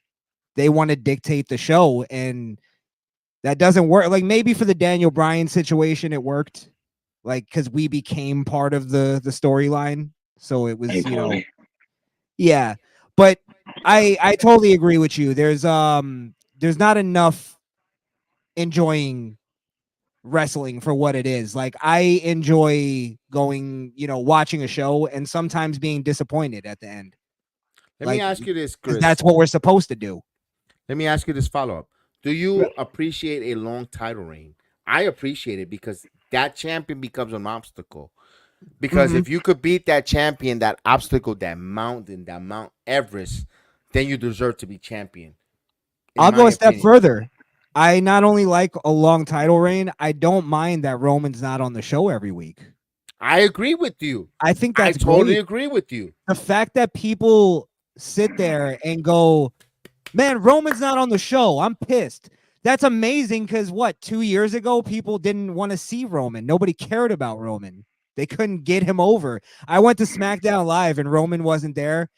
Everybody was like, man, Roman wasn't here. I'm like, like they got him over. Let me And ask you. Let me tell you this, Chris. And again, I would like Cody Rhodes to finish the story. I'm not against this, and we're gonna bring this to Cody Rhodes. mhm. I don't. I would like Cody Rhodes to be the face of the WWF, yes, but I don't want him to be. I don't want him to win for WrestleMania 40 because and listen, I come from WrestleMania 1 watching this with my grandfather. I'm a Hulkamaniac. I'm gonna say it right now. I'm no problem, regardless of what he said and the stupid comments what he said in the privacy of his home. I'm a Hulkamaniac. I grew up on Hulk Hogan. when I when I was pray. when I was sorry, real quick, when I was 4 Mhm. years old, Hulk Hogan was what brought me into wrestling. So Absolutely. yeah, Hulk absolutely. Hogan, Hulk Hogan, Randy Richter, the WrestleMania, with all that good stuff. Absolutely, yeah. But I want Roman to break Hogan's record. I'm a Hulkamaniac. I got all his merchandise. I believe in everything Hulk Hogan. I love Hulk Hogan. My grandfather, I put a Hulk Hogan teddy bear in his casket when he went to the grave because we love Hogan. He got me into wrestling. My point is, I want Hogan when Cody beats Roman Reigns. I want it to be with Cody Rhodes beat the longest reigning heavyweight champion in post WrestleMania era. But these fucking marks, these fucking crybabies can't grasp. They want it now instead of waiting, and so they could put that extra mark in that extra penmanship that Cody Rhodes beat the most prestige champion at post WrestleMania in Mhm. Roman Reigns. Let Roman Reigns break Hulk Hogan's fucking record. So like that, when Cody becomes the face of the company, he has something to a feather in his cap. But no, these son of a bitches want it now in this He WrestleMania 40 he because can have they're gonna tweet. a You're right. He can have a much bigger legacy to build off of. Exactly. Yeah. And look at it this way. Had the fans got what they wanted back when Cody came back, we wouldn't have gotten this great bloodline story with The Rock turning heel and him coming back and Triple H the slap and whatever's going to happen at WrestleMania 40. Like, it's like, I think we have a much greater story. And when we talk about finish the story, I think that's why The Rock's been going off on fans, because it is truly, let us just finish the fucking story. Stop Exactly, forcing our Chris. hand. Yeah, I'm with you, BX. I agree. Can Joe, we have? what do you think about? Personally, I want to see Cody Rhodes win the world title, the Universal title at Madison Square Garden at SummerSlam. I'm not SummerSlam at Survivor Series, or if the WWE decides to make a December pay per view and call it Starcade because they have the right for it, or have, and I've been saying this all along, let it be fucking Survivor Series where they're gonna call it War Games in a match that Dusty Rhodes made, and let him finish his story in a match that the American Dream made in Survivor Series, where you know what, we got the cage. Ain't nobody in the bloodline coming in here. It's just me and you, pal. Me and you, pal, in the Survivor Series, and there's gonna be hard times in here. But BX, and you know what? Let's go. The one thing I gotta ask you though is do you think though isn't finishing the story, the finish of the story is him winning at WrestleMania? Like him winning at Survivor Series. It's just the title, you think? No, it has to be Madison Square Garden, because what the hell the picture means is Madison Square Garden where he fought superstar Billy Graham, and he raised the title, and no, it was a disqualification, brother. No, it has to be Madison Square Garden. And since the WWE only wants to do and be greedy and do stadium shows, and you know what? But Madison Square Garden has the luxury. It has the prestige. It has the pedigree. It has to be Madison Square Garden, Chris. Come on, man. Let's go. Listen. I love Madison Square Garden. Like, I'm a Madison Square Garden WWE guy. Like, I'm a New York guy. I've been to Madison Square Garden hundreds of times. We all have, Joe. We've been there. Let's go. It has to be Madison Square Garden, and they gotta have a super fan at ringside. Let's go. Bully Ray said it on Busted Open Radio, and said the exact same things you're saying. Cody needs to finish the story at Madison Square Garden. This is where the story began, because this is what happened with the story, and this is where it needs to end. It needs to be at the Garden. And let me say this. Let me put this caveat to this. When Roman finally fights The Rock, right, for the head of the table, when Michael Cole says the longest post-WrestleMania champion, Roman Reigns, taking on the most electrifying, productive, or financially superstar in wrestling, it sounds better than a guy who just had the third longest reigns and lost to Cody on WrestleMania 40. What sounds better? And not only that, you're right. That does sound better. And not only that, when are they ever going to get the opportunity to break that record? They're not going to do a title reign this long ever. Like, not for a long time anyway. Wrestling fans are not patient enough. They want everything Listen, that's why I say, a meal that's made in the grill or in the oven, when a turkey's made in the oven, nice and roasted, it tastes delicious than putting it in the fucking microwave. When you put it in the microwave, sometimes the middle is not warm enough. It's still frozen, and maybe the outside might be cooked, but the inside is frozen. When you put it in the oven, nice and roasted, or you put it in the grill, nice and slow cooked, or slow cooker, it tastes so delicious. The meat comes out of the bone. But when you put it in the microwave, it doesn't taste good. And that's what these damn freaking wrestling marks want. They want it now. They want it in the microwave. It doesn't taste good, man. I agree. I actually do. I've been saying it for a little while. I do want to see Roman actually win again. I don't see it going towards the Rock turning on Roman at WrestleMania 40. I think this bloodline almost Mega Powers thing with the Rock and Roman, they're gonna run that out for a little while. Like, imagine the Rock and Roman like teaming up and just being the new doing a new 2-man power trip. You know what I mean? And there's nothing wrong with that. And I know some people want to say, oh, he's a part timer and yada yada yada yada. Listen, I'm gonna say myself, I'm not imposed of Cody. Cody is the future of wrestling for the WWE to take the company for the next 5 years. I get it. I'm not saying Cody shouldn't be the face of wrestling. What he does with the kids, I love it. He paid for the wrestling club to go to the whole WrestleMania. I love that. He knows what it gets to be the face of the company. He gets it. But again, when I want Cody to win this world title, I want it to mean something. I don't want the fans to turn on him 3 months later because I say, okay, Cody wins this WrestleMania 40 in Philadelphia. Who's next? What's the next storyline? What next? Then it's gonna be like, I don't know, maybe Damian Priest. There's no one else to step up. Now, I changed my tune though, Chris. I said, I'm willing to compromise if Cody wins the match in WrestleMania 40 and becomes world champion, but it has nothing to do with the storyline with The Rock and Roman. But the WWE has to give me Maxwell Jacob Freeman to show up at WrestleMania some way, somehow. Even if it has nothing to do with Cody. But if MJF comes up at WrestleMania some way, somehow, make his debut to WWE, I'm okay with Cody winning the story because I can see Max down the road becoming a viable opponent for Cody later down the road in a couple of months. Now we got something to build on. But what about Gunther? Gunther's not ready yet because I don't want to see Gunther lose to Cody in the first in the first month onto SummerSlam. I can't see Gunther lose. I can't have Gunther lose right now. I'm a big Gunther guy. But what's next for Cody? There's no one. There's not a made up heel to challenge Cody right now. Drew is boring. I'm so mad that Drew won the Elimination Chamber. I think he's boring as hell. Same, totally. I was so mad in my watch along. I got three thumbs down after he won because I was looking at the analytics because I went off on a tariff when he won the Rumble, the Elimination Chamber. I was so mad because I find Drew so fucking boring. I wish I could trade him for MJF in a heartbeat to AEW because he sucks. Absolutely, I've never been a Drew fan. I can't get into him. Chris, I stopped watching WWE when he became champion in the pandemic, and I stopped. I totally disconnected.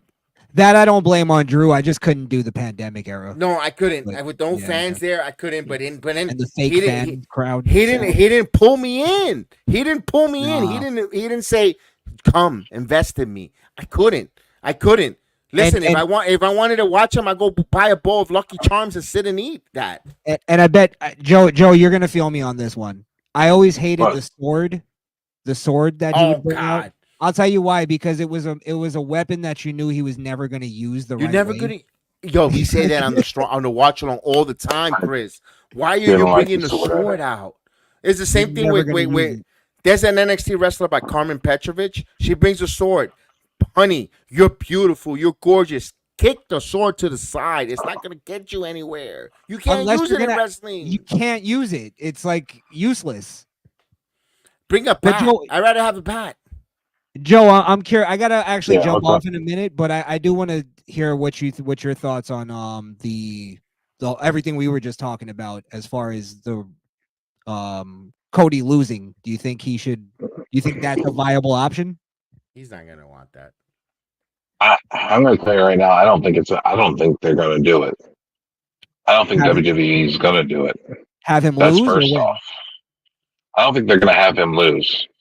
Okay. Cody. I don't think Cody is gonna be losing anything. I think Cody's gonna win the championship and the story, and then move on.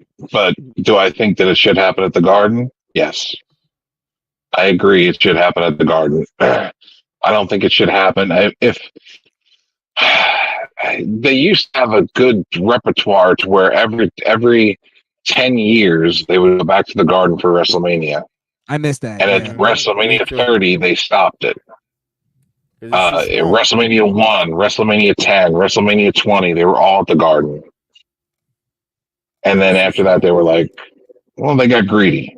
They wanted more money. Exactly. Well, I still do. I wish they would still though go back to New York Yes. for every just like to keep that at least a little bit of it. Because I understand not going to the Garden. I do think it would be cool if they did do just a WrestleMania at the Garden again, like and but they're not going to take that hit. I understand that. You know what the problem is?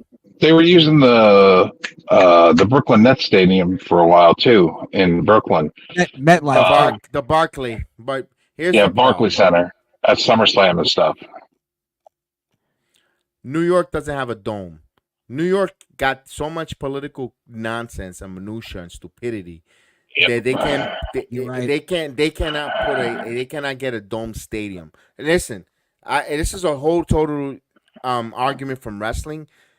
West Side Highway should be a perfect location for the New York Jets to have a dome stadium. Not only you're going to bring the Super Bowl to New York in a dome stadium, you're going to have WrestleMania, NCAA Final Four, etc. But they got their head up their ass when it comes to New York politics. That's for another conversation for another day. Yeah, but they can't even keep their citizens safe. So correct. Yeah. They're giving out debit cards to immigrants, but that's another whole other conversation for another BX, day. I got to get you on my my political. Yo, podcast. you got my information. Right. You give me my information. Call me. Yo, guy throws the back signal. I'm there. I'm always there to have that conversation. New York's fucked up on a lot of levels, and I'm from time. there, and it's just I'm glad I'm not there anymore. I love New York, but Jesus Christ, they're so fucked up over there. It's ridiculous. Bro, it's not the New York we used to love. That's the thing that's sad about it. I used to love going to New York City and just walking around. Now you can't even do that, bro. No. It's soft woke land. Now, Chris, are you Latino descendant? I'm not too sure what your No. My father's from Jamaica. Okay. No, well, so I got an island connection. The reason why I asked because there's a famous Puerto Rican band called the Gran Combo that's called Un Verano en Nueva York. That means a summer in New York, and that song for us Hispanics, it's the national anthem for New York, spending a summer in New York. They tell you all the great things that used to do in New York City when you were growing up in the 80s. That's why I asked you. That's why I asked you that. Oh no, you're good. You're good. Mm-hmm. That's when I grew up in the 80s. Yeah, you had parades, you had carnivals, you had all these different excursions in New York in the 80s or in the 90s. Street fairs. New York, and I always tell everybody, if you're gonna visit New York in the summer because it is the greatest. Although you have December for Rockefeller Center and all that other stuff. Oh yeah, that is beautiful. No one does Christmas like New York and Rockefeller Center. But other than that, when it's cold, it sucks. Other than the San Gennaro Festival, but other than that, that's not too far. San Gennaro feast.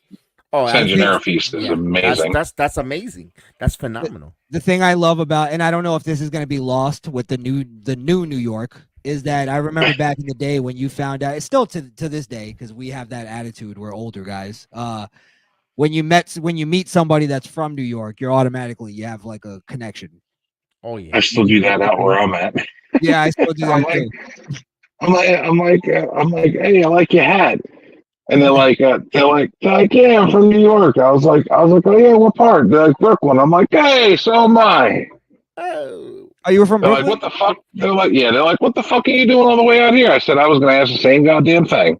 I was about to ask you what the fuck were you doing in Brooklyn? This is the sixth borough. Hey, Brooklyn's the shit. Where I'm at is I hear the sixth borough. I hear it wasn't like it was different at a different time, Brooklyn, or there's different areas of Brooklyn.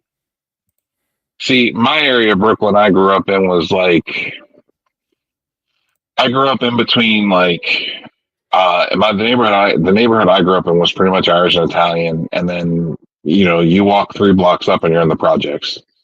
Yeah. It was like that. That's how close everything was. Well, you're in Canarsie. So I was in between. Huh? Canarsie? I was Sheepshead Bay. Close. I was close.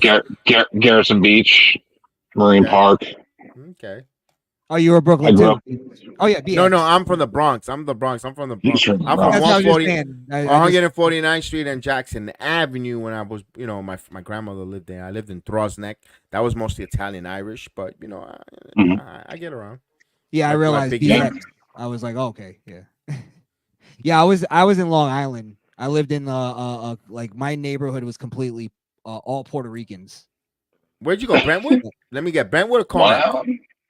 I lived in Nassau County Oh, okay. near Far Rockaway.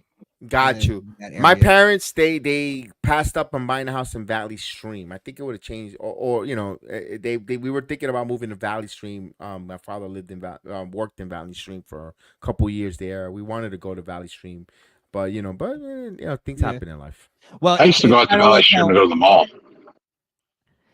It's kind of like how Joe was saying. Our area was like lower middle class, I guess you could call it. Yeah, and Throsneck then was like literally, that. yeah, and it was pretty it's pretty messed up, whatever. But then you'd go over to right over the tracks, and it's mansions. People who work in Yeah, Manhattan and stuff. yeah, that's how it was in New York too. If you went from Garrettson Beach Mahasset and or Gray Neck. you went up to Mill Basin. Mill Basin was like a 5-10 minute drive, and you went to Mill Basin. Mill Basin's all mansions. Yeah, that's how it Yeah. is. That's Beautiful. how it is. Just a little bit of inches away. Yeah, man. I'm talking Yeah. $3 to $6 million houses. But you know what? Great, like 3-story houses too. Yeah. I say this once. I say it again. I never will trade my childhood in the Bronx. As much as the Bronx was burning with the abandoned buildings and the crack epidemic and all that other nonsense, I would never trade my childhood in the Bronx in the 80s. Same. I'm the same way about Yeah. Brooklyn. My childhood, when we used to go back weeds and back in the weeds, we used to build forts, underground forts and stuff. And, we would play until the street lights came on in the parks. And then after dark, Talk to me. after Talk dark, to me. after dark, playing, drinking and stuff after dark and smoking and running away from the cops all the time because they would try to come in the park and chase us out after dark. No, I wouldn't trade. These are the things that I think that's what made us. These are the things, you have to do that. Cake parties. Cake party when you're, a teenager. When do they do that anymore? No. Listen to Big Daddy Kane's album or Special Ed. Outside cake parties, just random. When do you get a random cake party just randomly just pop up on a Friday night? No, those are the greatest. Yeah, I wouldn't. Yeah. Again, I said it once. I said it many times. I would never trade my childhood in the 80s and the wrestling. The wrestling that was a big impact in the 80s and the early 90s. Even though it was some people might think it's corny, like Mantor and Doink the Clown. And Dude, I loved all that stuff. I loved it, dude. I loved all that. I used to go to the WWF WrestleMania Revenge Tour at Madison Square Garden. Oh, these were great. The house shows. How many times When did they Texas Tornado versus Kirk Canning? Yeah. Well, at BX, it goes back to what you were saying about Bob Spark versus Quang. A lot of wrestling fans like try to have that revisionist history where it's like that time I like they were too good for it, and it's like, bro, we were all kids at that time. We all loved it. Just stop. Hey, look, I got to get out of here though, guys. Hey, it was a pleasure speaking with you, Chris. You know that. Yes, same to you, BX. Pleasure having you on the show. I love you guys. I love doing content with you guys. So anytime we got to link up. By the way, everybody that's listening, follow me, Misfit Nation, at the Misfit Nation, and then also my wrestling channel is the Kayfabe Cartel. So Kayfabe Cartel spelled with a K. Everybody, follow, like, subscribe, listen. Thank you, Joe. Thank you for having me, brother. Krishan, anytime, sir. Misfit Nation is always welcome on this show. Same to you. Also, Wonder wanted me to tell you the same. He said he loves doing content with you guys, so he's gonna be, he's been super busy with his business and stuff. But we do have to. I'm gonna get with you guys as far as the WrestleMania thing. Absolutely, I think that'd be cool for all of us to sort of just do this and chill. All of us linking up doing WrestleMania. Yeah, maybe we'll do like night one all together, and then if you want to do whatever you want. night two. You know, I'll do both. I make, don't give a shit. make a little party out of it. We're doing What do we both got, like, nights 10 on our hours? channel. We got both. We gotta do 2 nights on our channel because we keep the channel's growing big time. Yeah, man, I see you. I see all of you. Hey, we're all growing. We're all growing. Mhm. That's And you know what it is? We need to be a link in the chain to be strong. You know, like that's what That's I'm right. saying, man. That's what I'm saying. If wrestling companies were like that, we would have some amazing wrestling right now. Well, like If all you these know, companies were linked. as you guys know, I do a political type of show. We talk about literally anything, relationships, whatever you want to talk about. So if you guys ever want to jump in on that, feel Of free. course. Chris, You know, I'm like a vampire. If I'm not invited, I'm not there. So you You're got to not there. invite me. I'm I not a got you. vampire. If you don't invite me, I'm not going to go in through the door because I don't want to be there where I'm not welcome. So if you just throw the back signal, man. That's the way I tell everybody. I'm the same way. That's why I'm just saying this because I need to be invited the same way. I don't like to intrude when I'm not, So but yeah, bro. Let's just open up that line of communication. I just Yes. make sure we're all indeed. there.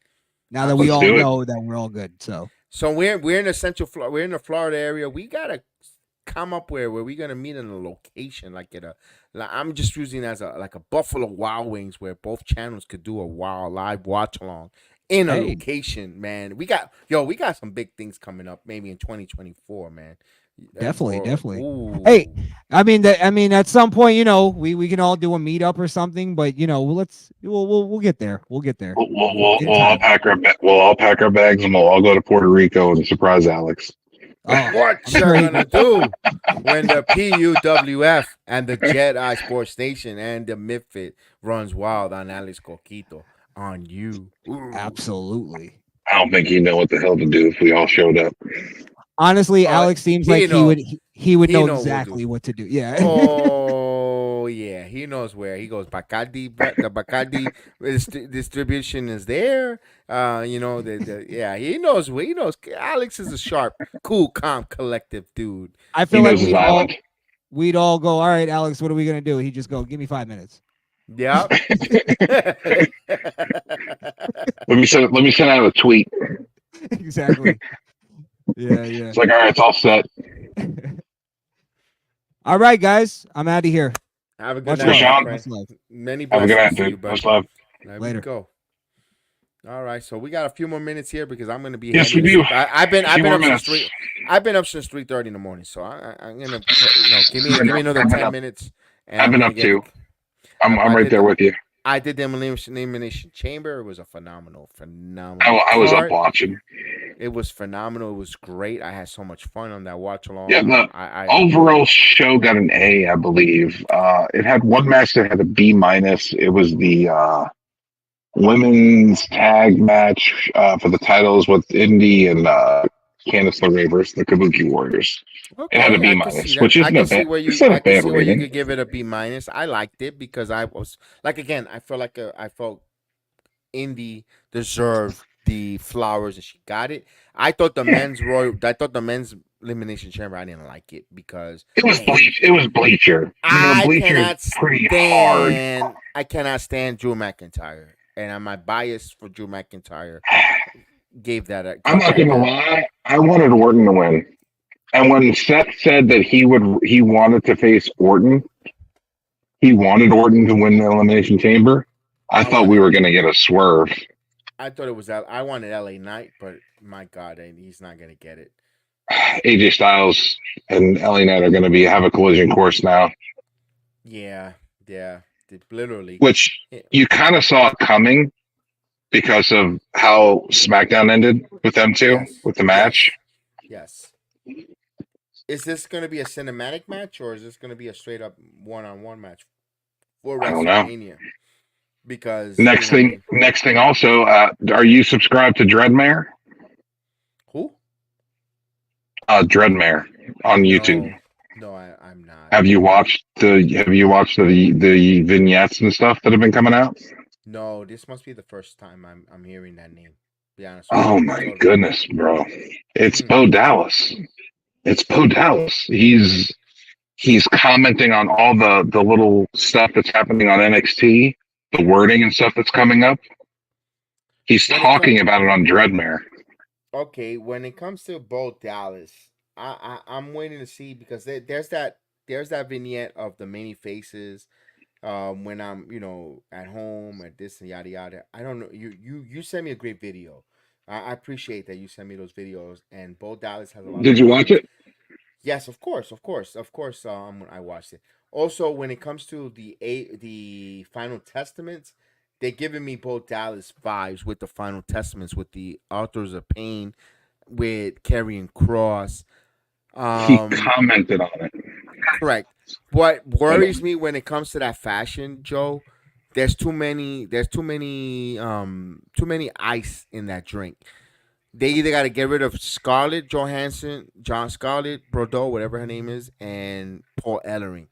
Those two, they're too many. If they're gonna bring Bo Dallas, if they're gonna make it perfect, they're gonna make it great. One of those two gotta go. I'm gonna be honest with you, because they don't fit when it comes to that. Because I'm looking at Paul Ellering with the what is he? Michael Jackson with the glove. I mean, I can't get him. I mean, with that white glove. I mean, He's like, pops. what? Things happen. I say, pops. Isn't the nursing home calling you to come home already? I mean, it's 9 o'clock already when you come out. I mean, I understand. Listen, this is the one thing I heard at Paul Ellering. If he didn't show up when Sonny took his place with the Legion of Doom, 30 years later, you're going to give me Paul Ellering? I can't buy it. I'm Joe. I'm sorry. Paul Ellering is A relic past his time. he is, but at the same time, he is an evil entity of sorts. But he hasn't shown that with the microphone. He hasn't cut a promo where he's like, where he's not Heyman on the mic, where you're like, oh, then it works. Because let me say something. If Paul Ellering cuts a promo like Heyman, then Scarlett could go underneath the table and give reach arounds to Karrion Cross all day, and we don't need to see her on camera. Yeah, I'm gonna be honest with you. I'm gonna be totally honest with you. But Paul Ellering hasn't elevated himself to like, yo, we need to hear him talk on the mic with AOP. All right, I sent you. I'd rather have I saw it. I'd rather have the eye candy in Scarlet right now than the old relic that doesn't cut no promo. That he just sits there with his hands crossed, with his hands with a white Exactly. glove. Like, I hate this visual. Listen, we're in 2024 where visual speaks volumes, and I'd rather have the eye candy that looks good with the pair of not for nothing, with a pair of tits than the old man. Exactly. No, I agree with you. TNA sells. It's true. But yeah, I sent you those videos. Watch those. Yes, I will. Subscribe to the Dreadmare channel, man, because he is coming out with new stuff. He made the Dreadmare channel because the other channel that was unveiling stuff, something happened to it, so he created Dreadmare, and he's been coming out with so much great stuff. It has been phenomenal. And every time a new vignette comes out on NXT, he drops a new video. And we know it's not Okada. We know Okada's going to the All Elite Wrestling. He's gone. But I am making a prediction. I made a prediction on my channel, on the Sports Jedi Network, Kill the Ring podcast. I'm going to make it here as well. Kendall Gray. Remember that name? That is Camille. Camille is going to the NXT brand. Here's the reason why. It was expected. She hasn't said she's going anywhere yet. She doesn't know yet. She has a YouTube channel. Very, very fun, exciting video that she asked questions from people that were writing in her chat. Q&A from Camille. She did not decide to answer any of this man's question here, because I didn't ask her any direct questions either. I asked her, my question to Camille was, Miss Camille, what are your end game in this wrestling business? Do you want to get in movies or in commercials besides being a top-notch wrestler? She didn't answer it. I was waiting for her to answer it because I was going to say, listen. I said, okay, great, because there's a company that even if you come to the company, they have a wrestler who's has a commercial for the Super Bowl for Mountain Dew. Despite the fact that you might argue or not argue that she's not ready or cannot wrestle, Jade Cargill, she already starred in a Super Bowl commercial. Camille, I'm gonna be honest with you, Joe. She is big as Jade Cargill, just as beautiful as KJ Cargill, and she's a better wrestler. And she's a Caucasian. Where I'm gonna be honest with you, she could be marketed a little more than Jade. I'm gonna be honest with you. I'm gonna be totally honest. Let's keep it real. It's 12:30 in the morning. Let's be real. Camille has wrestled overseas though. She's wrestled in New Japan. And she could be Stardom. And she's also fits the bill. She could be marketable. Why go to the All Elite Wrestling where there's not that much of a reach, where you have when you have Nick Khan, who has intel with Hollywood commercials, with that kind of limelight to get her that stardom. That's why, and she moved from Tennessee to Claremont, Florida. That is still Central Florida. It's FCW country. No, it's NXT country. NXT, FCW, you know what I mean. Right. FCW is the old territory. That's NXT country.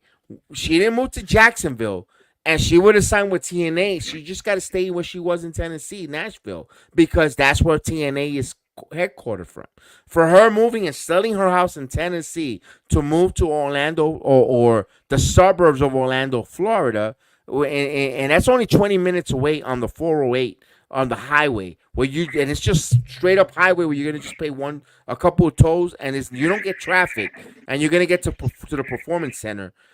That means she's signing for NXT. She didn't answer me because I said, aren't you Kendall Gray going to NXT to the NXT? She didn't answer me. She answered all the other questions, but she didn't answer me. That's okay, because I know this nose is pointy, but I can sniff all the different things coming out there. And I think she's going to sign for NXT. And good for Camille, because I think she's going to get the Dragon Lee treatment. Be a couple of months in NXT, get to the WWE system, and they're going to bump her up by SummerSlam into the main roster.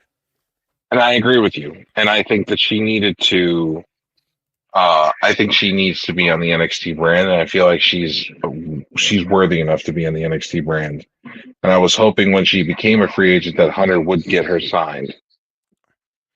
Because think of the feuds we're going to get if she does get to NXT. Her and Tiffany Stratton. My God. Raquel Rodriguez right off the bat. Bianca Belair. Two beautiful, big Amazonic women going at it. Bianca Belair and her. Yes. Nia Jax, Jade Cargill. Rhea. I mean, there's so many. Rhea Ripley. There's a lot of names out there. A Charlotte Flair at the end game with Bayley. You know, there's a plethora of storylines and matches for a Camille to go there. Charlotte will bring out the best Camille that we will ever see. Absolutely. I have no doubt. Charlotte brings the best out in every female she goes against. Everyone. Even Nia Jax. Yes. She brought out the best in Nia Jax. But today, Nia Jax Rhea Ripley brought it out. Oh, no. Yeah. I got to give her flowers. I may not, we know everybody knocks her. But after seeing her tonight in the main event with Rhea, got to give her flowers. She did a very good job. Episodic wrestling for the Elimination Chamber. Kudos for WWE putting the women close out Elimination Chamber and having the most Rhea women in her hometown. Right, having the most women since the Evolution pay-per-view on a card. They did all women delivered. They delivered. I know some people say it was a B with Indy Hartwell, but they started the match when Indy Hartwell when the match didn't even have a move yet, and they were chanting, "This is awesome." The crowd was invested from the very beginning. But to get a B- on your pre-show match, and then an A on every other match, an A to A- on every other match, you're fine.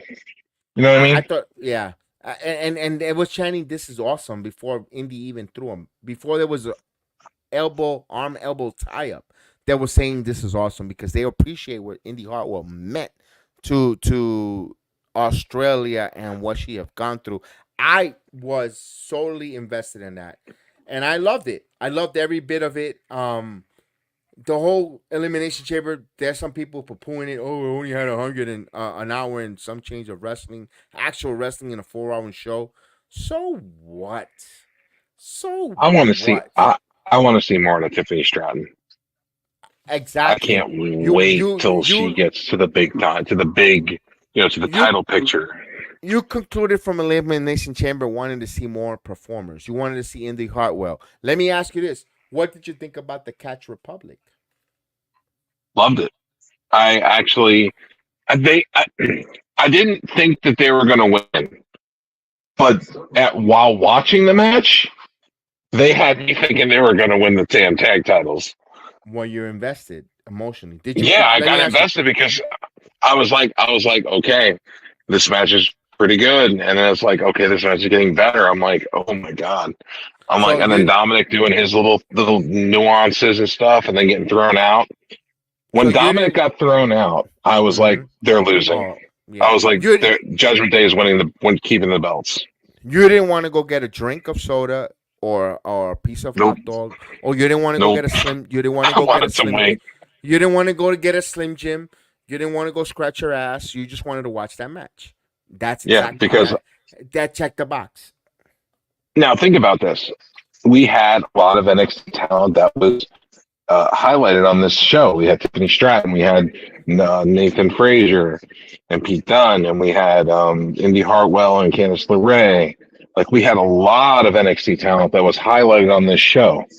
Rhea Ripley, who was an original NXT talent, former NXT heavyweight champion, women's champion, Grayson Waller.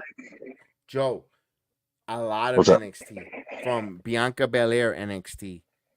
You could go Becky Lynch, 4 Horsewoman. You could go with Rhea Ripley, NXT UK to NXT. Nia Jax from like you said, FTW. Again, it's showing you, if you trust the process, you don't have to sign the bloated has-beens and from other companies to come in and headline your company, because but when you're a company and you're trying to get, I understand why companies do that. They're trying to get quick buzz, but it's not going to last. Exactly. Unless that talent is someone like a Punk. That's fine. Punk generated hella buzz because Punk is Punk. Right. Doesn't matter where he goes. If Punk went to TNA. Let's just say ABC Wrestling Indie Company. That ABC Indie Wrestling Company is going to go from 20,000 viewers to 100,000 viewers overnight. Like that, yes. Yep, in a matter of seconds, because it's Punk. The problem is that Tony Khan fucked up in that instance big time. He should never have gotten rid of a top talent like Punk. They should have fixed it and worked on it. But the problem is that, and then look what happened to Jungle Boy. He went over to New Japan on a live show, just popped up out of nowhere, and he tore up his AEW contract on a live show. I haven't seen him in the middle of the ring. I haven't seen him since. Nope. No, he's been in Japan. He's been in Japan. But Matt Riddle came in and won the TV title.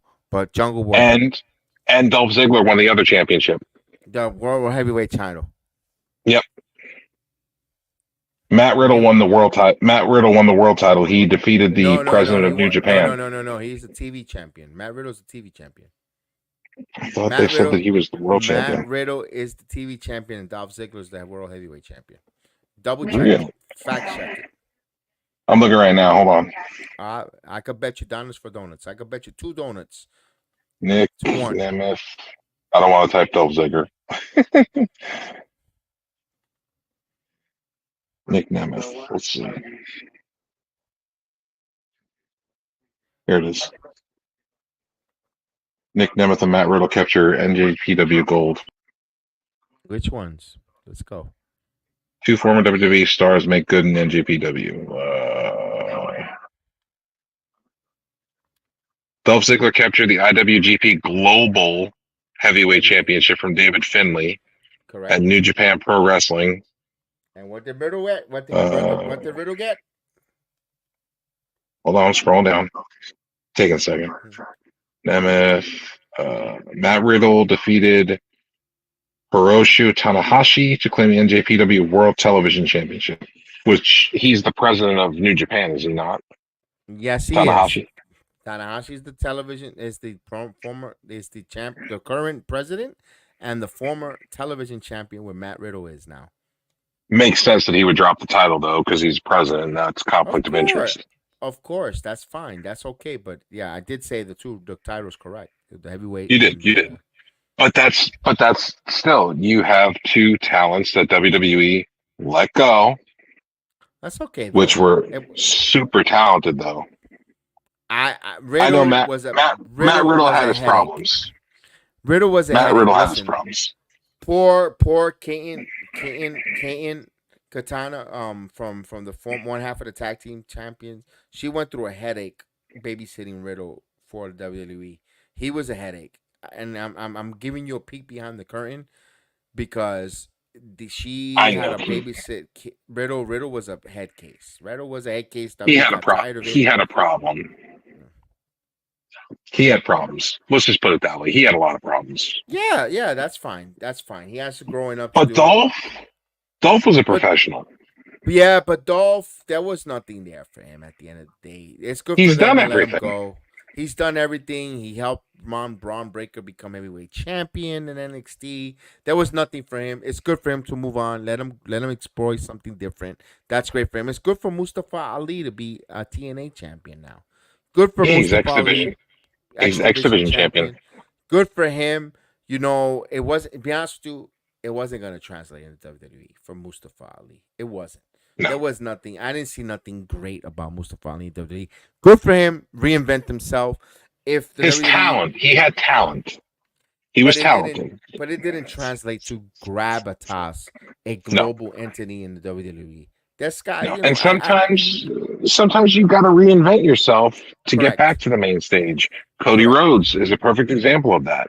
Cody Rhodes had to leave WWE because of the Stardust crap, and he had to find himself and reinvent himself. And then he did that, and he made a company, and he did this, and he did that, and then he pretty much made his whole aura, and then he went back to WWE as this huge star.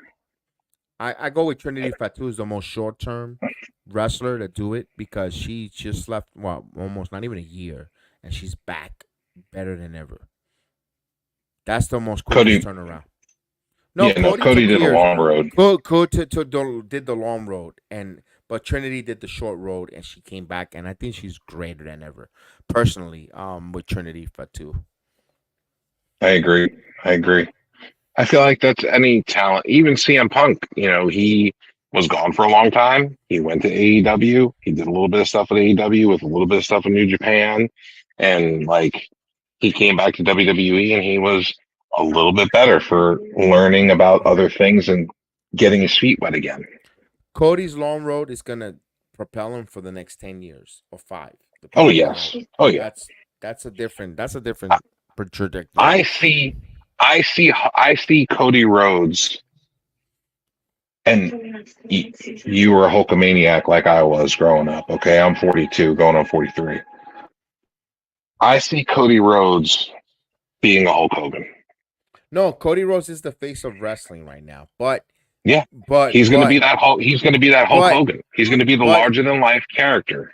If he's going to be larger than life, they gotta let Roman break Hogan's streak because it's going to be even bigger for Cody's legacy down the road.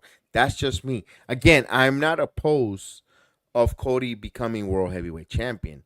I'm just want to see Roman break Hogan's record because when Cody does beat him, there is so much pedigree when he beats him because damn, you beat the most longest reigning post WrestleMania champion of all time.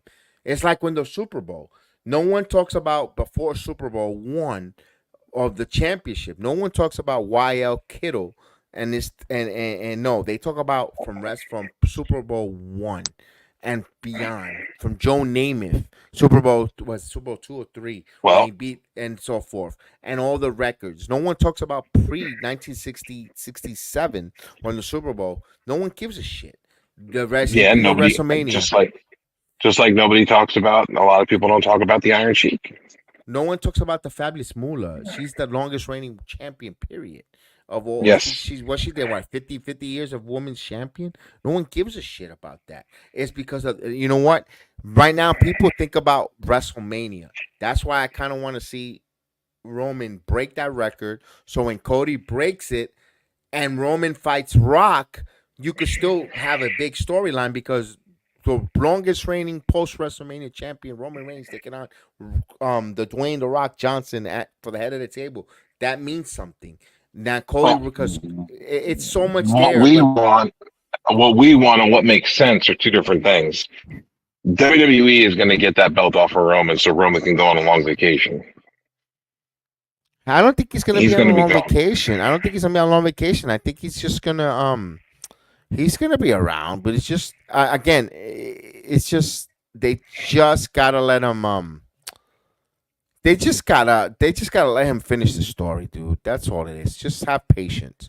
It's Cody's gonna win it. It's gonna feel so sweet when he does. It's been like 2 years. I mean, and the sideline when he got sidelined with that injury, it was like his whole momentum was just derailed. It felt like because of it. But when he actually came out and competed with that torn pectoral muscle that he had up there, all bruised up and shit, Oh, that I was had great. so much fucking respect for him. Nobody expected him to come out there and perform, but he said he had to do it. He said that he wasn't forced to do it. He had to do it for himself. Still there? I'm here. I'm listening. Oh, okay. But you realize he had to do that for himself because I feel like he felt that if he didn't, the fans wouldn't respect him. I feel like he lost the fans if he didn't. I mean, Mentally, I feel like that's where he was at mentally. He didn't want to let the fans down. I get it. Hopefully they could, let's see how WrestleMania fills out. Yeah. So, all right. Yeah, like I said, watch those videos I sent you about Dreadmare, and you'll see all the vignettes that have been coming up in NXT. Like, if you look at the times they were posted, he was posting the new videos like the same day or next day after those vignettes aired. No problem, man. So you can critique those a little bit, but they're superbly done by Dallas, and you could hear him talking, so you know it's him. So it's like he superbly is doing this strategic thing where he's like getting in people's heads before he's even coming out. He's building that brand. I'm here. All right, cool. All right, so I'm gonna get off a minute because I gotta go. Actually, I'm gonna get off. All right. So thank you guys for, thank you for having me on. Thank you, Alex, for having me on your platform, as well as Mr. Joe. Dennis. Salute to you, Dennis. Appreciate it. Also, Chris, as well, from Midfit Nation. Appreciate everyone here from the PUWF podcast. Thank you for letting me on with you. Kane the Destroyer as well. Thank you, guys. May the sports be with you. We appreciate it. We'll talk some more wrestling down the line. Guys, don't let the life pin you. Always get over in life and always live the gimmick. So thank you again. I appreciate it. Don't forget, Sports Jedi Network, BX Sports. Make sure you guys are following, subscribing, watching. They do wrestling talk. They also cover basketball. They do some Knicks watch-alongs. So if you like some basketball, you like the New York Knicks, definitely keep an eye for that as well. All right. Peace out. Have a good night. Have a good night, guys. You got it. Griselda. Yeah.